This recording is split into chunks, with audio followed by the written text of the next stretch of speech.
Here we go. You really think you have a chance against us, Mr. Cowboy? Hey, motherfucker. What you like to do? Oh, I don't know. Play chess. Screw. Well, let's play chess. They give off to Jonathan Taylor. Jump cutting his way close to the goal line. He's in there. Touchdown. I-N-D-Y.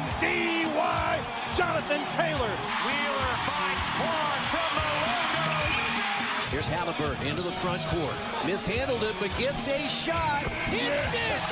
Hits it. John, I have never been better to be on the air with you here in Indianapolis, a place where so many of my dreams have come true. The Ride with JMV on 93.5 and 107.5. The Fan. So, am I wrong about still believing in this Pacer team going into next year?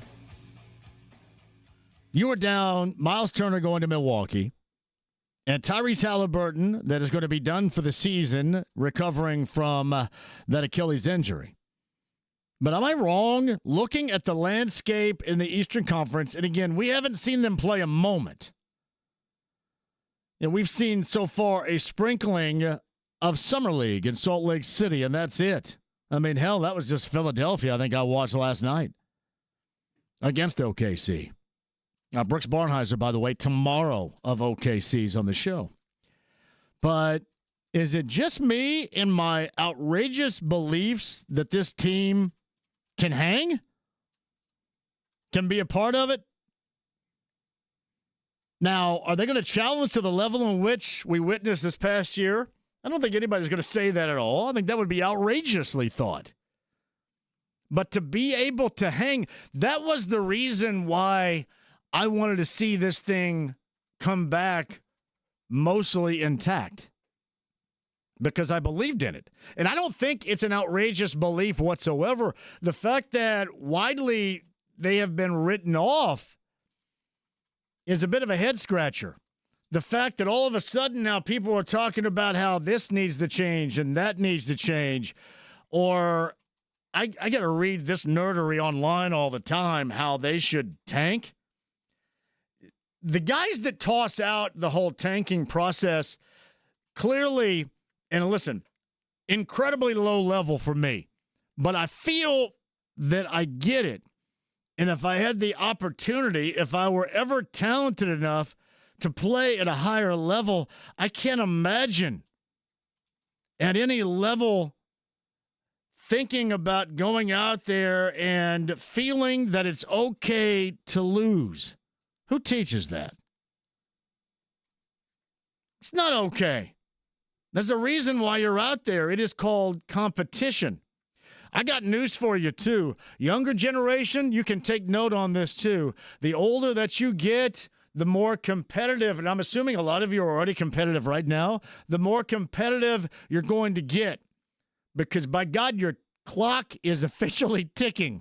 Mine's been ticking for a while. There's a reason why I do all this stuff. I don't have to.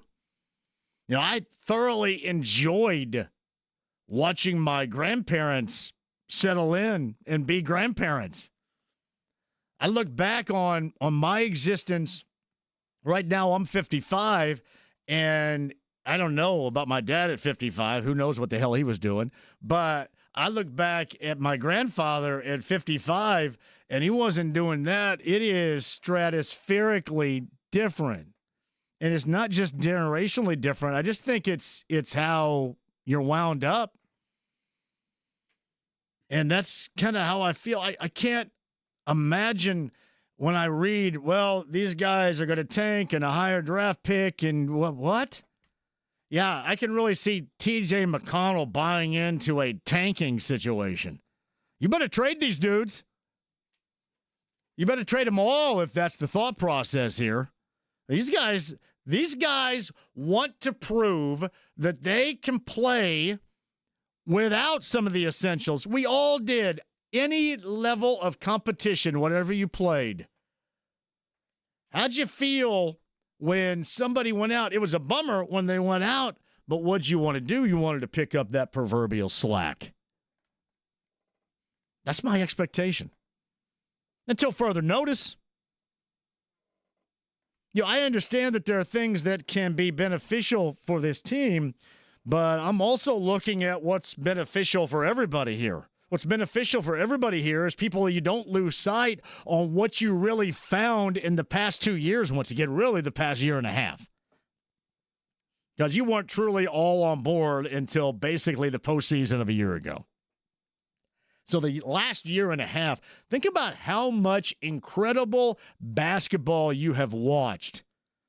And now to see this team end up going down the path in which they're going right now, it calls into question, well, we're going to see that again this year. Hey, listen, I have too much faith in the rest of those guys that are still around.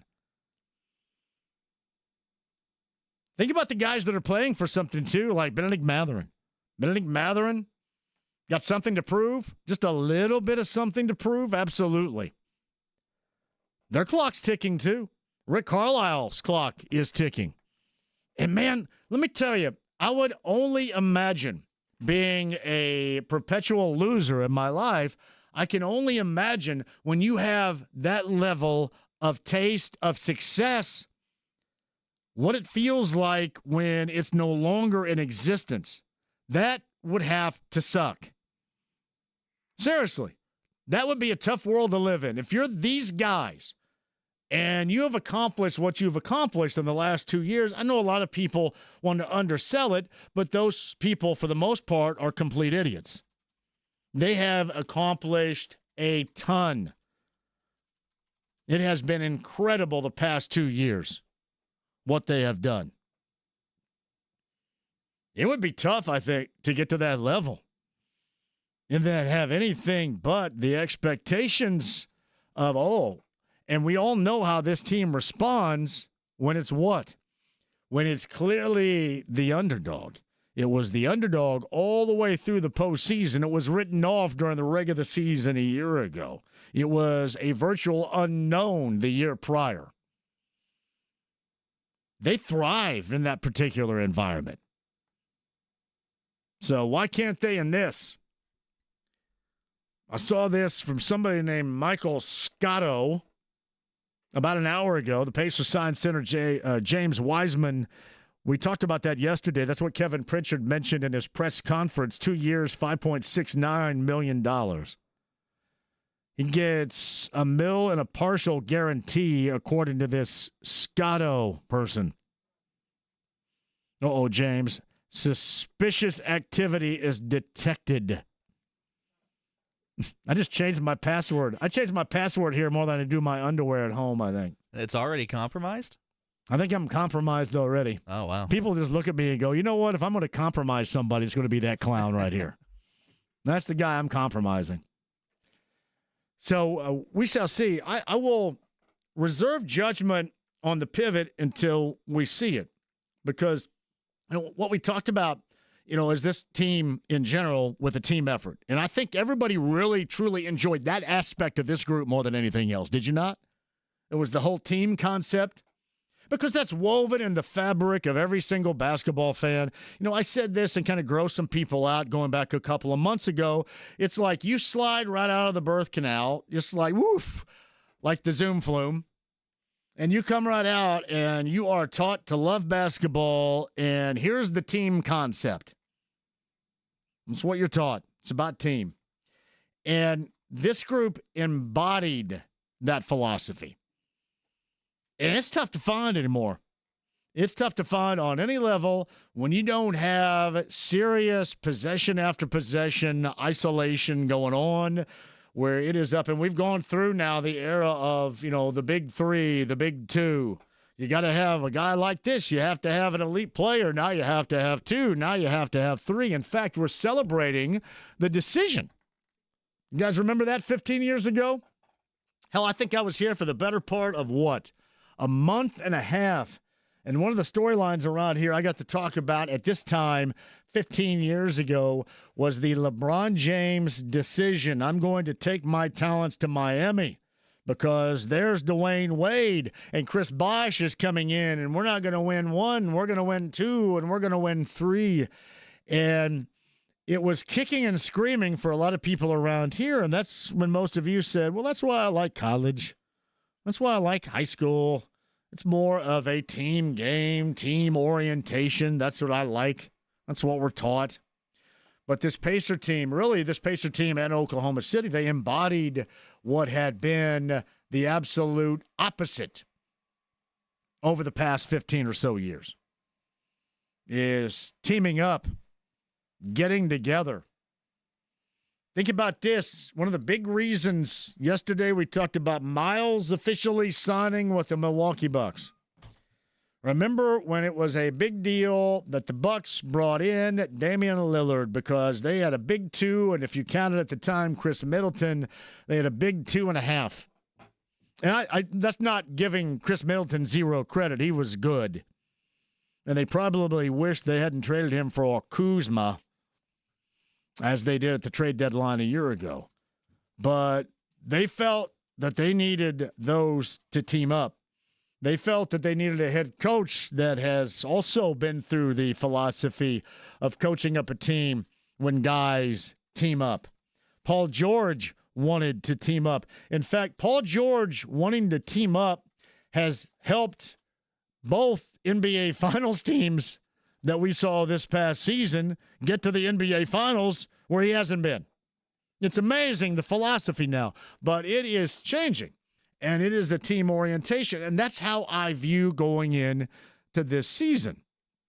When you miss a 5, no matter what you think about Miles, and certainly the level of distribution, the elite level passing, the team guidance, the leadership that is brought forth by one Tyrese Halliburton, that is major, and there's no real way you can make that up.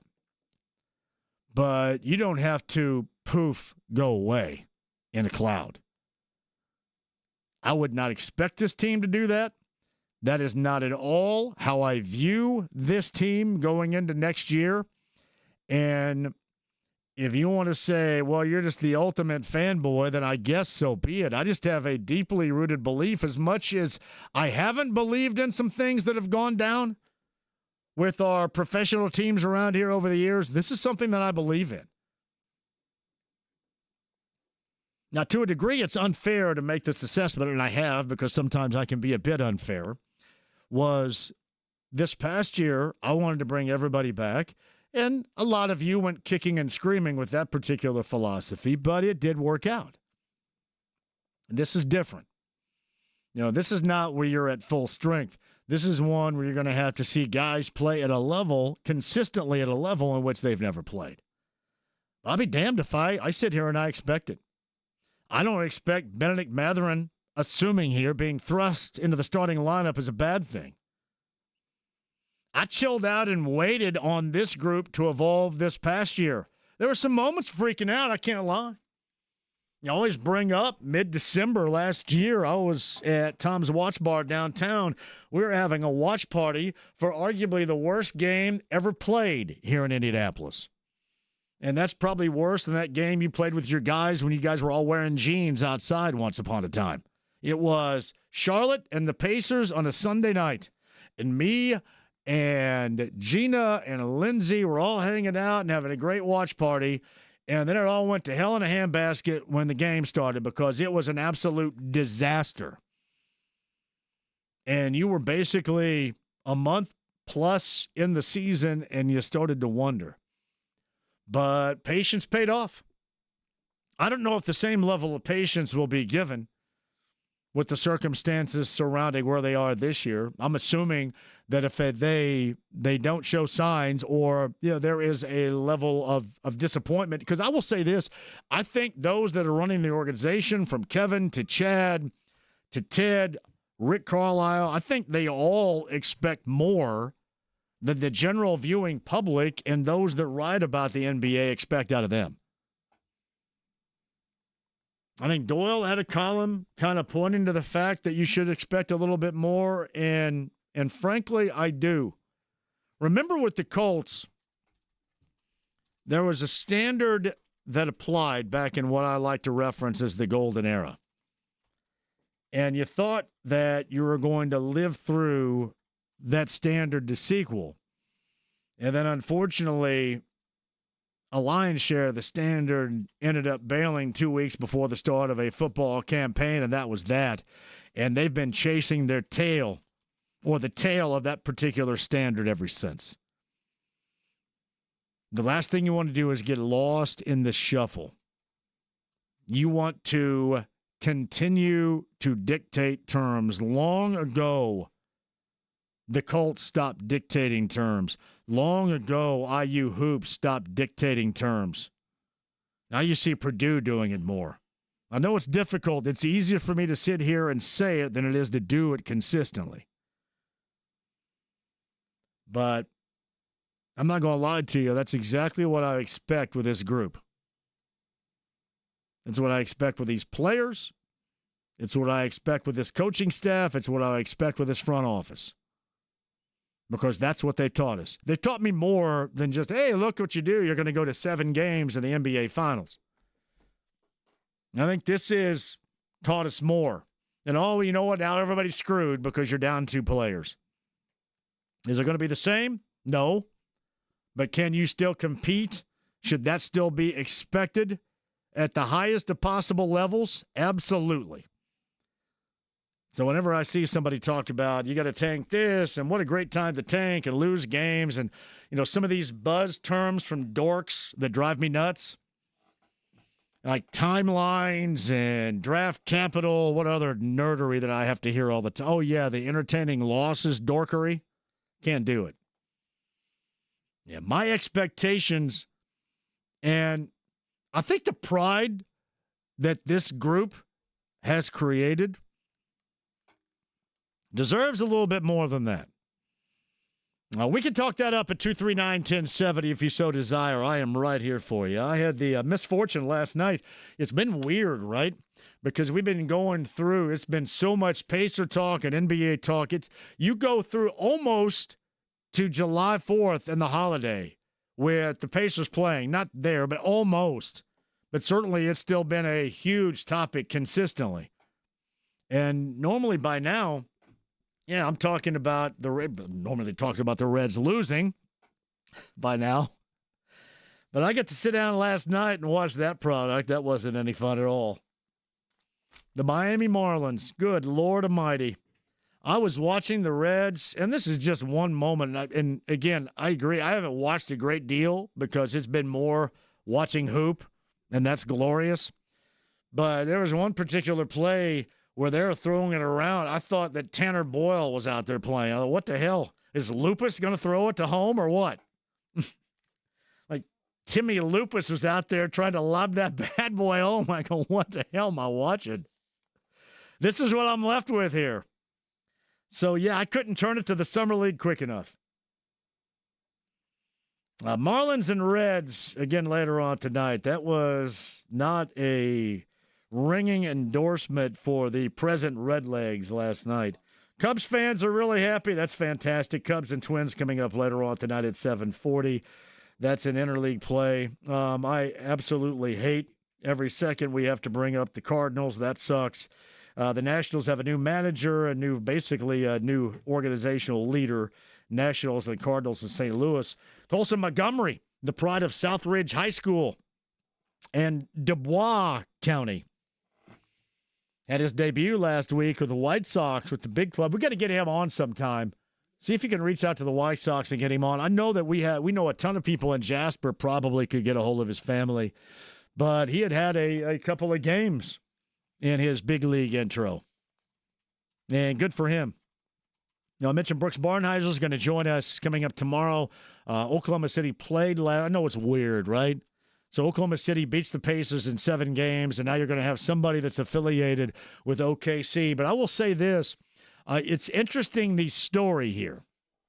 And I'm going to let Brooks explain the whole story on how he ended up in OKC, much more than just, hey, look, we're going to take a flyer on this guy that got injured during the season at Northwestern. Brooks Barnheiser is going to join us on the show coming up tomorrow. All right, Bob Kravitz coming up in the 5 o'clock hour at bobkravitz.com. His latest column at bobkravitz.com is suggesting not to blame Miles, not to boo Miles when he comes back. Now, I'm not going to tell you what to do. I firmly believe that Miles had a great deal to do with the evolution of this team and then what you saw, even if he had a horrific offensively NBA Finals. He still had a great deal to do with it. But I think I know most out there too well. We'll talk to Bob about his column with that coming up in the 5 o'clock hour. Greg Rakestraw is going to join us on the other side. I got a lot of stuff with Greg, including I was trying to figure out what the hell. I don't know soccer. Greg knows soccer better than anybody around here. I watched that thing, the Kafka, Mexico, and USA men's national team on Sunday, and it just seemed like I was watching the same stuff over and over again from the past. I'm going to have Greg, who knows a lot, tell you what. Well, basically, I don't know, which is like 100% coming up here at the bottom of the hour. Greg Rakestraw, Bob Kravitz. We have Dave Matthews Band tickets, Earth, Wind, and Fire tickets, and Sounds of Summer at the State Fairgrounds coming up here. A lot happening. Are we going to get tickets to, I know Indiana Black Expo is coming up here too, right? Did you see the lineup for that, James? I did not. That is like right up my, Keith Sweat. Oh. Big fan of Keith Sweat. SWV, the Sisters with Voices. 90s Smoketacular back in the day, James. Cameo. You know what Cameo sings famously, James? Word Up. I don't even think I know that song. You don't know Word Up? Not off the top of my head. We're going to make you a little bit cooler, James. Just a little bit. That's going to be fun. All right, quick break. We'll come back. Greg Rakestraw is going to join us coming up at the bottom of the hour. Do not go anywhere. The stream, the app, it's HD Radio, AAA Membership Lounge via YouTube Live. Become a member today. It's 93.5 and 107.5 The Fan.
93.5 and 107.5. The Fan. Now, I got a lot to get to with you. There it is.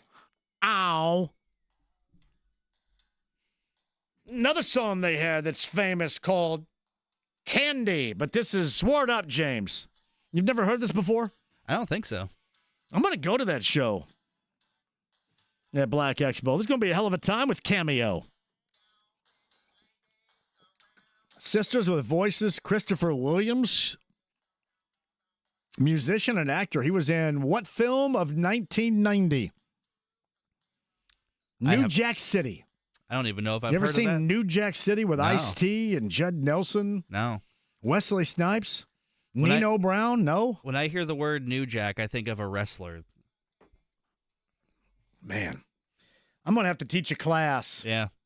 You want to sign up for my course? 80s 101, is that what it is? Well, it's like 1990. I can do 80s and 90s. I can do 70s, 80s, and 90s. It's when, once we make that crossover to Y2K, I'm completely, I don't know anything there. Zero. Andy Moore, Automotive Group Hotline. Greg Rakestraw joins us now. Hello, Greg. How are you? I'm good, sir. I speak both New Jack, the wrestler that James is referring to, and I speak New Jack City. So I feel like I can converse with both of you today. That is awesome. Hey, explain to me what took place with USA and Mexico on Sunday, because I'll be honest with you, my novice opinion was while watching it that it was basically every other men's national soccer team match that I have seen over the past 5 years. It looked, all the time was spent defending their own goal. They kind of got fortunate on a goal and got excited and then lose in the end. It was very familiar. Why was it not? The only bit of good news for the U.S. is that was not their best team. They have been dealing with several injuries. They also had several players, and I don't like this part, that elected not to play. Basically have said, hey, we play so much in Europe. We need a break from the rigorous schedule. To some degree, I understand that, but you're also a year out from the World Cup, and because they have already qualified by way of hosting the World Cup, this was the truly last competitive match or only competitive tournament that the U.S. will play in between now and the World Cup starting next June. They don't have to go through qualifications. There's no other national events. They'll play teams from other nations. Like they're going to play, I want to say Japan and South Korea coming up in September, but those are friendlies. Those have a different feel to them. So the saving grace was that was largely Mexico's A team. That was probably our B-plus team that was out there playing. And so the fact that, yes, it was one-sided in favor of Mexico, even though the score wasn't, there was some saving grace behind that. The other stat that I'll throw out there that gives you, I'm not saying the U.S. can win the World Cup next year. It's just not going to happen. But that's also the first time that Mexico's beaten the U.S. in a competitive match in like 6 years. I don't think that's a ringing endorsement of how good the U.S. has been.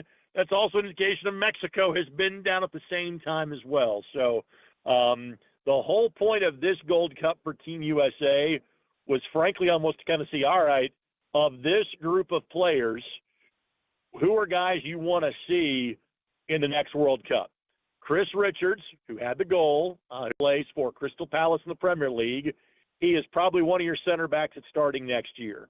Tim Ream is older than dirt in soccer terms, but he'll have a place in the roster because he's like 37, 38, and he keeps largely getting stuff done when given the opportunity. Diego Luna in the midfield. He used to play in the Indy 11s League. When he was a teenager, he played for El Paso Locomotive. He's probably a sub off the bench. And I like the two guys up top. Patrick Agyemang is about to make the move from Charlotte in Major League Soccer to play for Derby County in the English Championship. And then Malik Tillman, I think, is a pretty talented player and might be in the starting 11 next year as well. So this was more about depth for Team USA than anything else. It's Greg Rakestraw. He's on the Andy Moore Automotive Group Hotline. I was somewhat entertained, though. Good. Yeah. Good to hear. I didn't want to be like I saw so many people on social media on Sunday night say, "Oh, same old, same old," and that's kind of what I saw as well. But I wanted to make sure I got with somebody that actually knew what they were talking about to tell me what I was witnessing, because I really didn't know. Frankly, it is a fair assessment. Okay, and again, I am upset that guys that were healthy that could have elected to play didn't play. because again, this was your chance to play in competitive situations under your head coach, Mauricio Pochettino, who is going to be the head coach of the World Cup. There's nothing that's going to change between now and then in the next 11 months. And I understand wanting to rest your body, and I get it. And the load that is asked for the guys that play in the top flight in Europe to play in their domestic league, which is 30-something games, to play in the Champions League, to play in cup qualifiers, I get it. They're worn out. And the off-season in soccer continues to shrink. But at the same time, you have one chance, if you're lucky in your lifetime, to play the World Cup in your country, and you are playing for a guy that still is largely a new head coach for you. I wish that several players would have seen that picture and prioritized that over giving themselves rest over the course of 4 or 5 weeks. How competitive will they be next summer? I think they can get out of their group. You know, the best that a U.S. team has done in kind of the modern World Cup was 2002 when they made the quarterfinals. That team drew in terms of the bracket, not a draw in soccer terms. But they got Mexico in the round of 16 and beat them 2-0. Frankly, should have had a chance to beat Germany in that game now 23 years ago. Last time around, they made it out of the group, which I thought was good. They played the Netherlands, who simply put as a better team. This team is ranked 16th currently in the FIFA World Rankings. I don't think we're that good, to be honest with you. I think getting out of a group stage and winning a game in a knockout round, I think that is a realistic expectation result for this group. It's Greg Rakestraw on the Andy Moore Automotive Group hotline. I wanted to bring up a local player because that was something that was interesting. From Southridge High School, Colson Montgomery got called up by the White Sox, played for the first time over the holiday weekend, and had some highlights. I thought he was fun to watch when he was out there. He was, and I'm so happy for him, knowing that, you know, he was really struggling early this year. He got sent back to Florida or Arizona, one of the two, for extended spring training. And normally that doesn't then coincide with a couple of months later, you're playing for the big league club. Now, listen, what he did defensively, what he did with the bat the first 3 days was great. It is nice when you can be called up to the one team that is worse than the White Sox and play the Rockies. It's a nice entryway into Major League Baseball. It is going to get tougher, but I am so happy for Colson. It has been fun to watch my Facebook feed fill up with guys who broadcasted his games in high school. I'm friends with his high school basketball coach, and Mark Rohr, who is now at Gibson Southern, was at Southridge back in the day. It's like Mark took his entire family to, you know, Rec Field or whatever it's named, to watch him play last night. That was so cool to have that kind of personal touch. And having seen Colson's a high school athlete, it kind of confirms what we all thought. You know, he's 4 years removed from Southridge High School, and he's playing in the majors. That's how special that kid was. I think about him from a multi-sport angle, too, because that whole thing is few and far between anymore. But it's almost very Scott Rowland-esque, is it not, where he could have gone, what he could have done even outside of the game of baseball? Correct. I mean, I firmly believe that Colson would have been on the Indiana All-Star team for basketball his senior year, with the exception of two things. That group was so deep, and so if you could kind of lift somebody out from the mix, that was almost kind of convenient.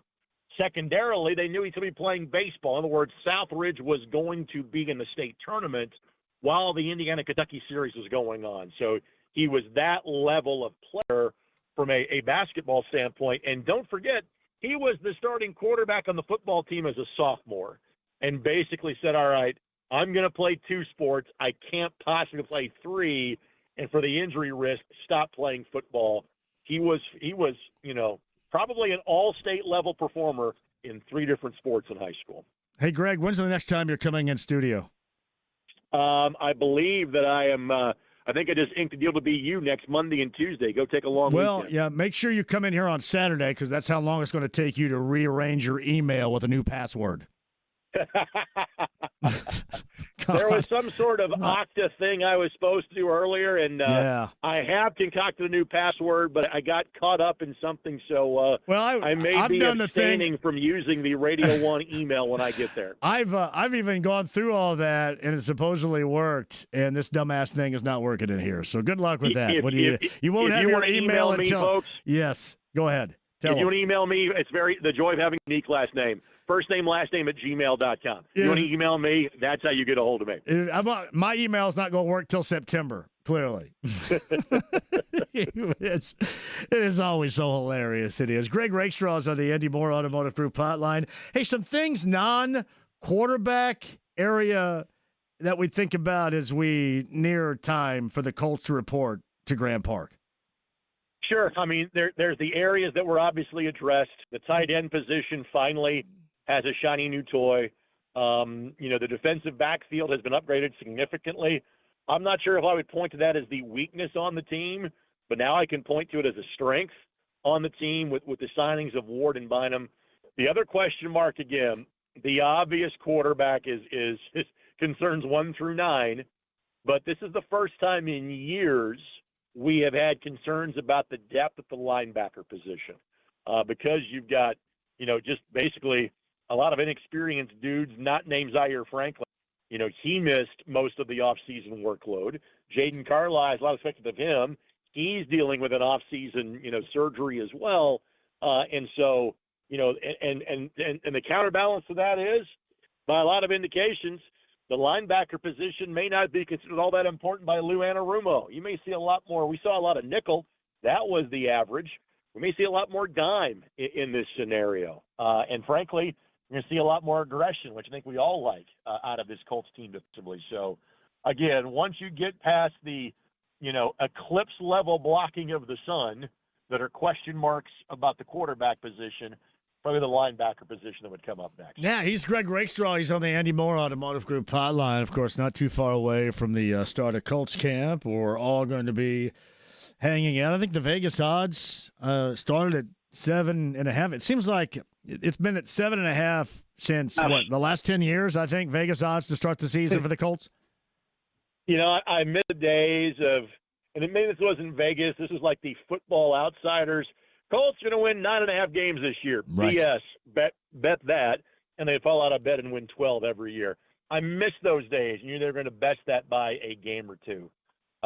Let's face it, I think the ceiling for this group, is 10 or 11, and I hope they get to 10. I've always thought that's the playoff line of demarcation.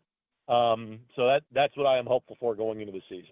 So Greg Rakestraw is kind enough to join us on the Andy Moore Automotive Group hotline. What you got coming up, buddy? So a student teaching at the radio station, apparently. I'm Jake while London is calling. Nice. On Friday. I'm now you on Monday and Tuesday. I get out of town then for another vacation next Thursday, and then I will hustle my way back to training camp and Grand Park and Brickyard 400 and Indy 11 by the following week. Hey, what band would you go across the Atlantic, go from continent to see, like we're seeing our friend Jake Quarry do tomorrow? I would, Pearl Jam would be in that group. Red Hot Chili Peppers, so I'm kicking myself for having missed them in Indianapolis because I ended up having a gig that switched dates, and so I had to give it away now, my RHCP tickets from a year ago. I'm not sure if I would go continent to continent, but, Violent Femmes are in my neighborhood. I'm probably going to stop by and see them. Maybe some acts where members are no longer with us, but Pearl Jam probably would be the likely of that group. Matt Cameron stepping away after 27 years, I think, with the band as the drummer. Did you read that yesterday? There may be. Well, I'm on the email list, John. So yes, I got that. Yeah, you get that. You get that right after McCready got it, I guess. Right? That's how that works. Right after I've been to 2 concerts, I'm now a heavy user, as they say. So, so I get their distribution list. That may be the request that I call in with on the takeover on Saturday night. So yeah, I saw that. And again, now that's how old we and they are. He joined the band, even though he was with them kind of in the early days on some demo stuff. He didn't officially join the band until 98. So most of their original stuff, he was not the drummer. But for that group to be together for that long, obviously you and I saw them in August. Musically, they are still so stinking good. Everybody in that band being in their mid to late 50s, you really don't notice that they have made this major musical change from when they were at their peak. In other words, the songs don't sound that different 25 to 30 years later. That's how good that group has been. Well, I think about this. If you're Matt Cameron, he is equal in terms of percussion here to if you talk about Vedder, for example, because he was in Soundgarden, Matt Cameron was. He was in Temple of the Dog. I think he played drums in Temple of the Dog as well, right? Right. And if you were to look up all the songs in which he had a hand in being a part of, whether we're talking about Temple of the Dog, Soundgarden, Pearl Jam, it's absolutely an amazing list. It's an epic list for music fans of our generation, for sure. To our generation, he would be the equivalent, with obviously not the non-music stuff, of Bonham, Moon, etc. Yeah, That's right. how good he is as a drummer to our generation. Man, I think about Jesus Christ Pose and Drawing Flies.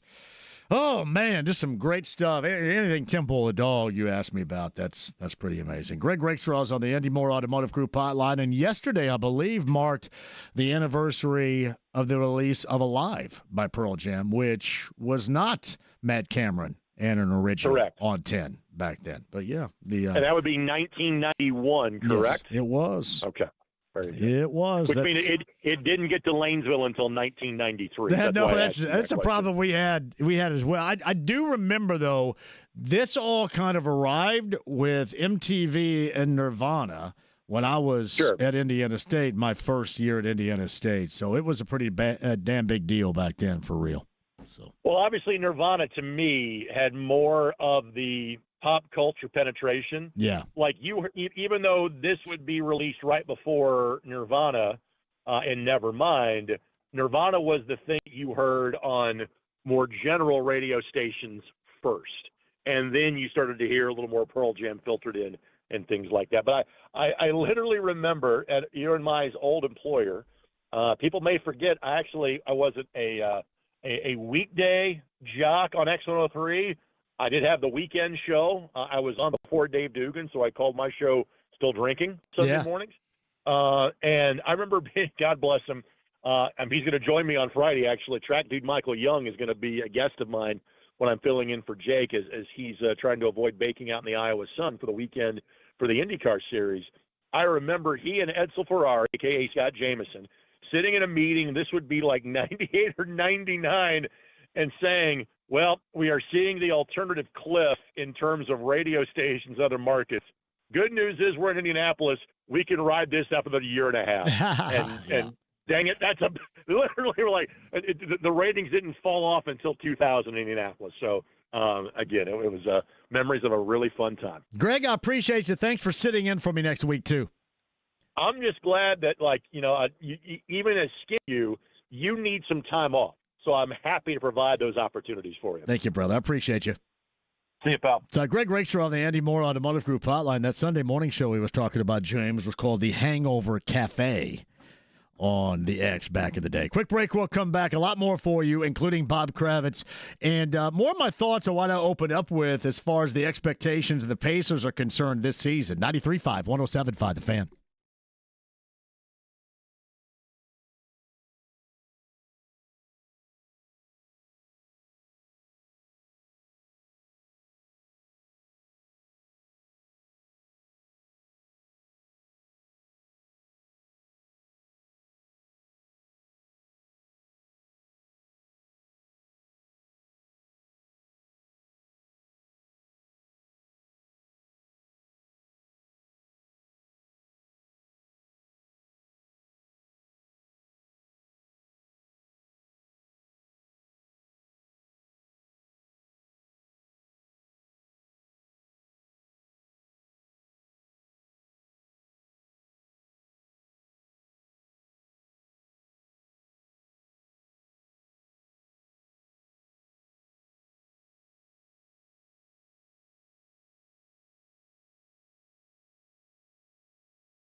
Consider me Miles Davis. 93.5 and 107.5. The Fan. Yeah, yesterday was the anniversary. 1991 was really this time going all the way through August, one of the bigger moments in music history. It's certainly maybe the biggest for our generation, Generation X. Hey, by the way, JMV at 1075thefan.com. If you want to send me an email, you'd be better off trying to send me smoke signals right now until further notice. And I'm going to complain about it until somebody shows ass up and, fixes it right here. I'm going to complain about it. How about that?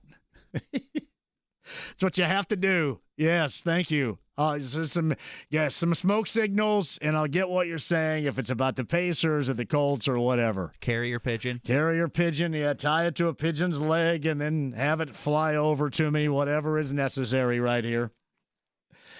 Everything else is good except for the email. That's pretty funny. JMV, I'd go across the pond to see the Rolling Stones do a club show, small venue, that's about it. Maybe the surviving members of Led Zeppelin. I could use a good concert. JMV, after what we saw against Boston in the East Finals, I have a lot of belief in Nembhard as the starting point guard. If we can get good play out of Mathurin, if he starts and whoever starts at center, I think the Pacers are going to be competitive, and I have no doubt incredibly entertaining. Paulie writes this, JMV, Kravitz wrote that Turner doesn't owe fans apologies nor an explanation. Furthermore, no booing when the Bucks come to Indy. That's BS, of course. Miles is free to do what he wants, but don't freaking tell the fans how to feel. I know exactly how you're going to feel. And what's funny about it, you're going to feel that way even if most of you are glad it happened. That's the entire irony of the situation is there is more than 70% of you that you're glad that it happened, but you're still going to be pissy about it. And part of my thought yesterday, what was unfortunate, is what's going to be lost here in the not-so-distant future in the shuffle is what he did mean over those 10 years. He was significant. You can downplay it, but you would be wrong to downplay it. And you have every right to act how you want to act, and not like a jackass. But you know what I mean. We'll talk to Bob about that coming up in the 5 o'clock hour. We got anybody else coming up here at 4? I have not heard back. Gotcha. All right, then. Me and you at 239-1070 on the other side. I do have time for you. I got more thoughts on what's going down with the Pacers, a little bit of intro into the Colts camp that's not too far away, and whatever else you would like to hit, we can do so coming up. We got stuff to give away. Earth, Wind, and Fire tickets, Dave Matthews Band tickets, and the Sounds of Summer at the State Fair also on the way. Sit tight. 93.5, 107.5 The Fan.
There's no way to go through life, son. 93.5 and 107.5. The Fan.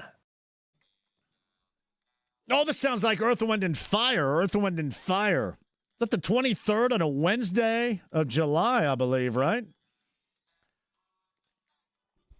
Oh, this is going to be playing right here. Number 9 at 239-1070. You can go see Earth, Wind, and Fire. Everwise Amphitheater downtown. It will be a blast. Promise you that. Number 9 at 239-1070 will go on us. Yeah, Earth, Wind, and Fire. Did you send that out to Corbin? Because he sent me like 1,000 tweets here or X messages. I emailed him. Can you tell him to check his email, for goodness sake? God, that'd be great. I can't check mine, Corbin, or I would right now. You may have to send it FedEx or something. I had to check my own. Nah, but Earth, Wind, and Fire, the 23rd, Everwise Amphitheater. Tickets available right now. Actually, tickets available to number 9 at 239-1070 right now. James Wiseman, The Deal. And that is your center by committee going into this season. Kevin Pritchett from yesterday. We talked about that. Greg Rakestraw a little bit earlier. The debut of Colson Montgomery out of Southridge with the White Sox I thought was very nice over the weekend to see him. We got to get him on the show at some point. And right now, kind of waiting on this Summer League roster to see what they look like. Coming up here relatively soon for the Pacers, and know this to be true, we are not too far away from getting started with Colts camp at Grand Park. Now, I will tell you this, at Grand Park in Westfield, there's going to be a lot more opportunities for the morning show and the midday show. So the morning show and then Jake to be out there. I only go out there probably for night practices. Otherwise, I sit in the parking lot or under the tent by myself when nothing is going on. So I will go up there on days when something will be going on. But it's always one hell of a time. That is for sure. JMV, I don't see allowing Miles to walk unexpectedly as a white flag here. I see it as an opportunity to keep more of the younger talent. Time to turn the page and get positive. We will likely be happy we didn't overspend for Miles in about 1 or 2 years. Yeah, we shall see. We shall see. I will say this. While that's not the portion that I'm excited about, I'm just excited in general because I like this group. It's minus a couple of major pieces next year. But I like this group. And I trust them. I get tired of the whole tank and stink and it's okay to lose. My ass. Who says that? That's the type of dorkery that I hate reading. And if I were a member of this team, still a part of it, and has accomplished what they've accomplished collectively in the past 2 years, I wouldn't want to hear your nerdery either. Especially. So that's the issue. And I trust them a great deal. I'm not suggesting they're going to get back to the finals or the Eastern Conference finals. However, I do have expectations for them. I look at them more than just as a lot of folks might look at them right now as somewhat of a stumbling block. And then bowing out and trying to make in the last week of the season the play-in. And then can you imagine us all having to debate about the play-in? Well, should they be there or not? They don't want to be a part of it. Why would you want to be a part of it? Man, it's weird. I always felt that it's better to keep on playing. And then we'll see, Yaney, we'll see if positioning yourself, and believe me, they've positioned themselves like this more due to Miles and his decision than their decision. They wanted him back. They just didn't want him back, clearly, financially, or I guess we're left to wonder, but financially, they didn't want him back as much as Milwaukee wanted him this year. Yes. Corbin sends his apologies. Thank you, Corbin. I would look for it, but if you didn't send it via DHL, then I probably wouldn't get it right now. All right, look who is here. I'm going to look at Nathaniel's here to try to fix my situation. Isn't that great? Go ahead. 239-1070. We'll get Evan on in just a second. You want to have at that? Thank you. Are you IT guy, Nathaniel? Sure. All right. Let me tell you right now, there's not a damn thing working, and I don't care. I'm here for it. Mike's at 239-1070 first off today. Hello, Mike. How are you? I'm doing fine, JMV. I enjoy your show. I love just about 99.9%. What is the minuscule percentage that you don't like? What's that entail? Well, I can't think of it. Maybe sometimes there's got to be something. Well, sometimes I'm too what? Too overbearing on a certain point. No. Me? Oh, we get it. We get it. Like my email, email right now? Yeah, okay. I got you. I jumped in the car. I thought I heard you say something about surviving members of Led Zeppelin. And it triggered me to call you and say, I want you, JMV, who likes all kind of music, to get a band called Grand Funk Railroad back together before one of them dies. Really now? Did you just do that? Hey, hold on 1 second. You can continue, Mike. Nathaniel Finch just came in here. How did you do that? Could I have done that too? Yeah. Oh, really? So that was more operator error than it was anything? Thank you, brother. Nathaniel Finch is awesome. Shout out to Nathaniel Finch for getting me. I am in right now. I am in the Whopper. Thank you very much. Go ahead, Mike. So you want me to get Grand Funk Railroad back together? Yes, I do. I want right here for Indianapolis. I want you to start, for lack of a better word, a crusade to get those boys back together one more time. It'd be awesome for us old men. You're a big fan. I have played that on the JMV Takeover before. Yes, you have. Yes, you have. Yeah, it has been requested. Kind of wonderful, I think. So, Flint, Michigan. We're an American band's awesome. There's no doubt about that. Some Kind of Wonderful is awesome. No doubt about that. They actually they were a little bit funky for a hard rock band back in the day, weren't they? Well, all the heavy metal Motley Crue and Kiss, all that, they give a lot of their credit to Grand Funk Railroad. All right. What's your favorite song? We're an American band. Some Kind of Wonderful. It's for my wife of 52 years. Some Kind of Wonderful. Gotcha. You've been married for 62 years, did you say? So 52. 52. That's still amazing right there. Well done out of you, Mike. I'm happy for you. By the way, you seem as, and this is how I act, you seem about as overbearing about your marriage as I am about certain subjects. You've stuck with it. Hey, keep on the Colts. I've been a season ticket holder for the Colts since '84. It's awesome, man. Mike, I appreciate it. That's a good conversation, man. I enjoyed it. Thank you. That's awesome. 52 years. Andy, sit tight. I'm to you in a second because Evan Sherrill from Cluster Truck is in studio. He's got a bag and 2 boxes. What's that entail, buddy?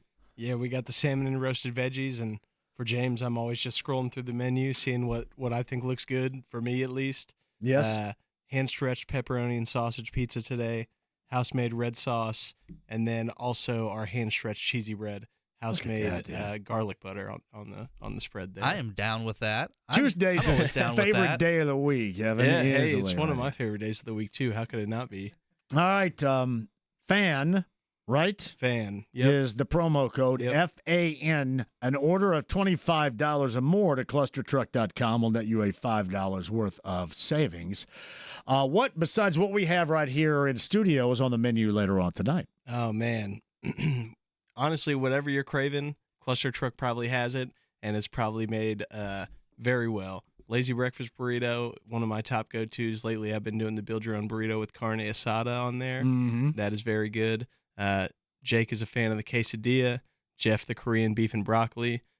So whichever way you want to go. Jeff's with always it. going to be different about stuff like that, doesn't he? This morning you got the Yeah. applewood chicken salad too. That's a heavy hitter. Did Very he good. really? Yeah. Does it have grapes in it? No grapes, but it does have dried cranberries in it. Dried cranberries. Yeah, and then our like house-made cranberry poppy seed dressing. So, like I said, I mean, pizza, pad thai, Parmesan crusted mac and cheese, salads, wraps, whatever you're craving, Cluster Truck's got it. That is a great idea right there. Well done too.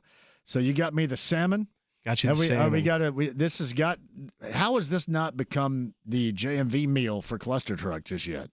We need it to be, honestly. I mean, Yeah. I just need to pull some strings, get some photos with you, and we can make it where happen. where is the level of salmon popularity on your list right now? Where is it on your menu? I will need to look at that. I will come prepared next week, and I'll have that for you. I think I can find anybody out there right now that dislikes salmon. Sherlyn, you're not a salmon I person? don't like salmon.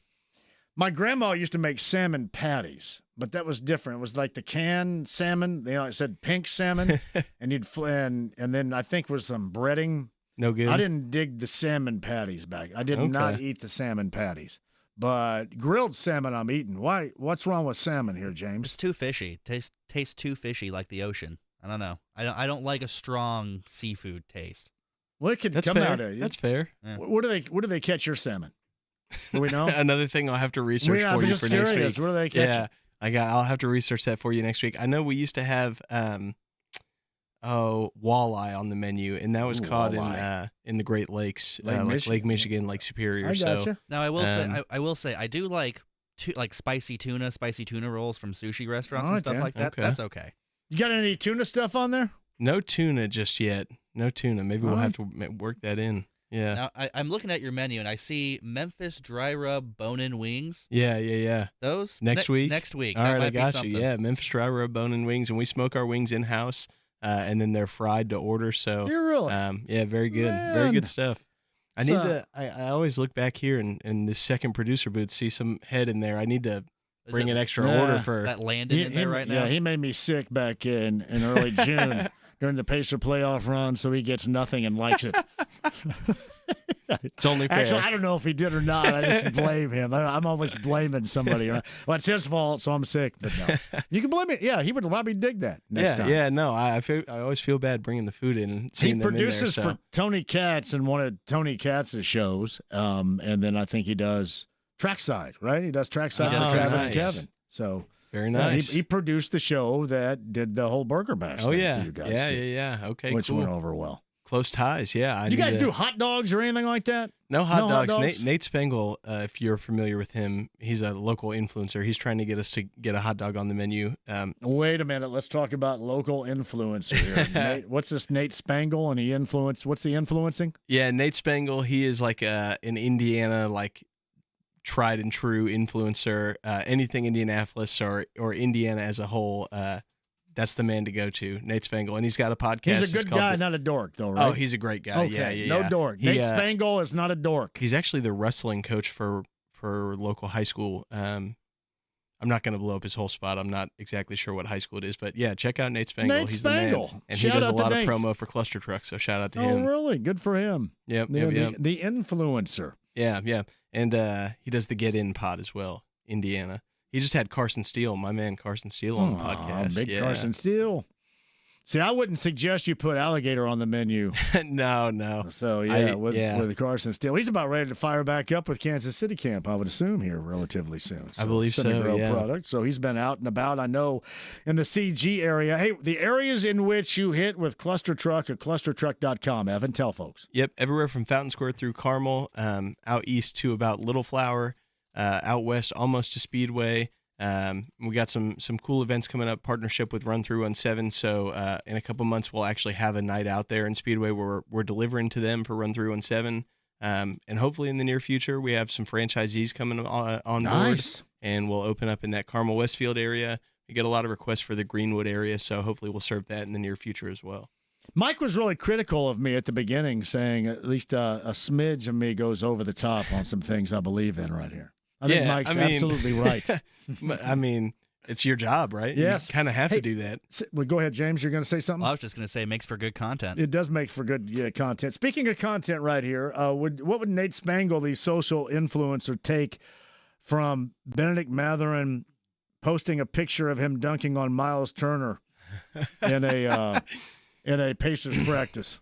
I mean, that's just good content right there. Good, wholesome. Is that what would he take? What do you guys take from that? Is that friendly, or is that I'm gonna come at you now that you're not on my team anymore? If it was anybody but Ben Mathurin, I'd think you're a little friendly, but that doesn't strike me as friendly from Ben. Yeah, that kind of doesn't seem like his mindset. I also saw somebody pointed out that the Pacers made the post about Miles Turner leaving, and they put it on Instagram.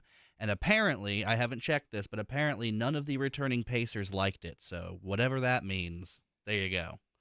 See, that's the stuff we got to figure out. Call Nate and see what that means. Heard, will do. Because I don't know what that means. That means that they're mad at him, or they don't like him anymore. They may just not have Instagram. Who knows? It's I think it was Huff, the new guy, the only guy that liked it, right? Yeah, that was from what correct, they said. yeah.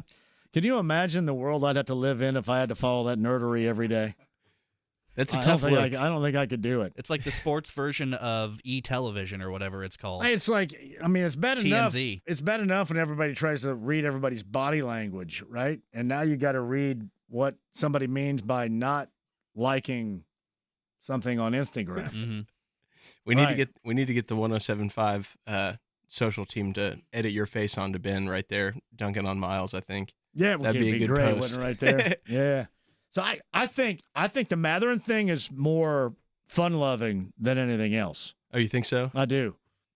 Yeah, I do. I think it's more fun-loving because I think if you go back and if you listen to anything Miles ever said about Mathurin, he describes him as the one and describes him as a dog.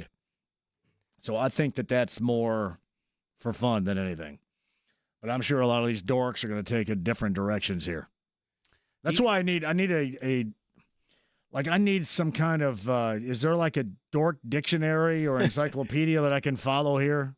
Maybe we can better describe it.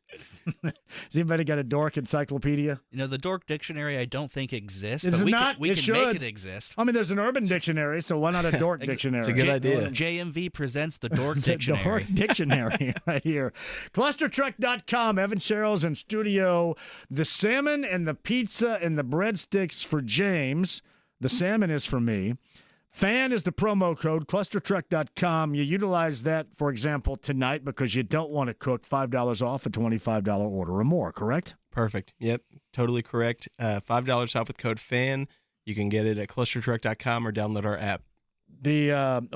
Rex says, I think JMV is like an OG influencer. He was influencing before people knew what influencers were. Did you see that thing that I did yesterday with the clap? Yeah, I did see that. That was pretty cool. Not having a clap, but I clapped my hand, yeah. I didn't have it, actually. That's a good clarification to make. Yeah, well, I clapped, and then it turned it into... It was some TikTok or something very trendy, like that. I guess. That was fun. That was fun. Nick said that it was trendy, so we tried to take off trendy. Oh, did you go viral? Here's what I found out. People watch my videos when I'm walking around now. Like if I'm sitting there, they don't get as many views. But if I'm walking, people watch. I don't know why that is. Maybe looks more. People like me walking. Looks more dynamic. Yeah. Looks more. There's more movement going on. I don't know. Maybe they think I'm walking away from the mic and I'm not going to be there. Maybe that's what they're thinking. But yeah, the videos I do where I'm walking and in motion are much better or much highly more viewed, I guess, than they are if I'm just kind of sitting on my ass. That makes me... That's interesting. That's got to be one of those, like, there's dynamic movement, and so psychologically people get it's weird, caught man. into it or something. I don't get it. I think the people are just happy to see you walking around without a boot on again. Oh, Maybe, man. Well, that's a good point. I think, and I'm going, because this has been kind of a shirtless summer, so I'm going with a lot more tank tops and stuff right now, too. So I think that's part of it. I think there's just a little bit of an attraction there. Well, I saw a lot of comments on the video saying, everyone was saying, damn, you are skinny now. I'm skinny. That's because of the salmon and the mixed vegetables from Cluster Truck every Tuesday. What I'm hearing is eating the Cluster Truck salmon turns into Instagram likes, basically. It is, buddy, right there. Yeah, okay, I like that. ClusterTruck.com. That's Evan Sherrill at Studio. Evan, great to see you, man. Thanks for the food. You too. Thank you guys for the time. Rub it up later on tonight. Andy on the other side. You can lead anybody else you want to jump on at 239-1070. I can't believe I'm actually saying this. This is a tease right here. Anybody think the Matherin, thanks, Evan, I appreciate you, that Matherin Instagram post, do you think that it was a pointed comment toward Miles or fun-loving? Oh, my God. And then I'll tell you what, I'm going to go down on the street and you guys pass by the circle and kick the crap out of me because I just teased that. I'm sorry. I'm really sorry. Quick break. We'll come back. Kravitz coming up at the top of the hour. Sit tight. 93.5, 107.5 The Fan.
The Ride with JMV. Pay him.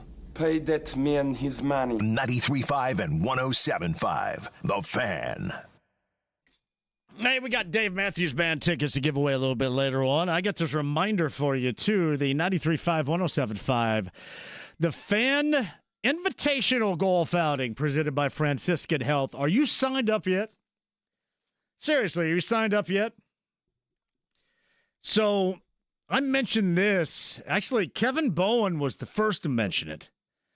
But I want to have on one particular hole, I want to have a basketball goal so we can have a shoot-off for prizes.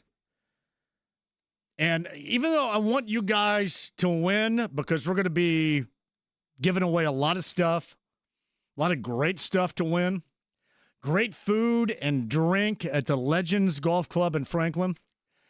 However, there's zero way you're going to beat me in any shooting contest. None. Zero. So we're working like hell to make sure there's a basketball goal out there that I can shoot. I want to shoot with you and then play some music on a particular hole. But you have to sign up. You and 3 dudes. Oh, how about ladies? How about 4 ladies? We can all hang. We can do a little JMV takeover at the same time. Thank you, my brother. Nathaniel Finch stepping up big again. 1075thefan.com. Get signed up.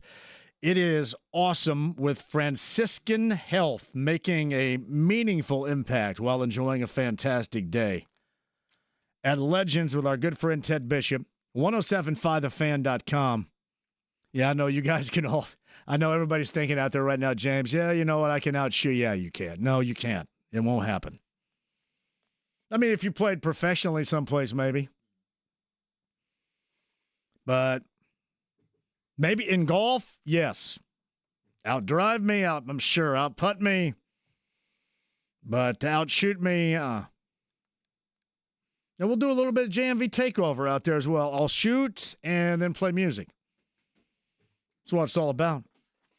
Get signed up today. The Fan Golf Invitational. August the 7th. And clear your schedule. That's on a Thursday.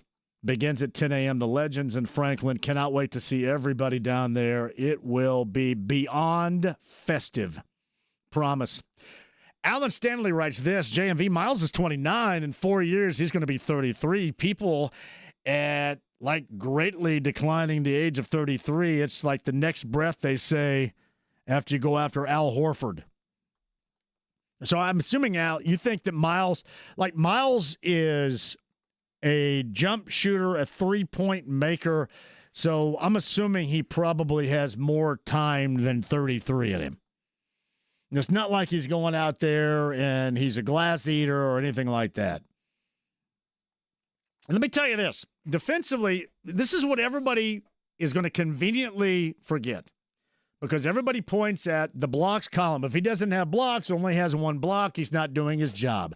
That is stupid. He has a shot blocking reputation. The reputation has an effect on those that enter the lane. And really, all you have to do is watch. And all you had to do is watch the Pacers when he's in the game compared to when it's a layup line when he isn't. That's something else you're going to have to get used to. Reputation. Talk about that all the time. Some guys get there via reputation. And while he may not be to a similar level of shot blocker as he was 3 years ago, the reputation's still there. And that is worth a lot to those that get into the lane. Oh, Gritty writes this. You can't have a basketball goal on a golf course. This isn't Happy Gilmore. Actually, Gritty, Kevin Bowen had introduced me to somebody that rolls up in a truck and raises the goal in the bed of the truck. This is a true story. You can take the man out of Greene County, but you can't take the Greene County out of the man. That is so true. And speaking of GC, I saw they had a building collapse, the old GC Murphy's building in Linton. And right there in downtown Linton collapsed. I think it was yesterday. So shout out to everybody down there.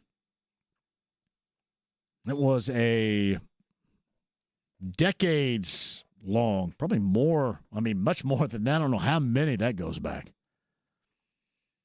But yes, somebody drives, Gritty, a truck onto the tee box, sets it up, and then I shoot.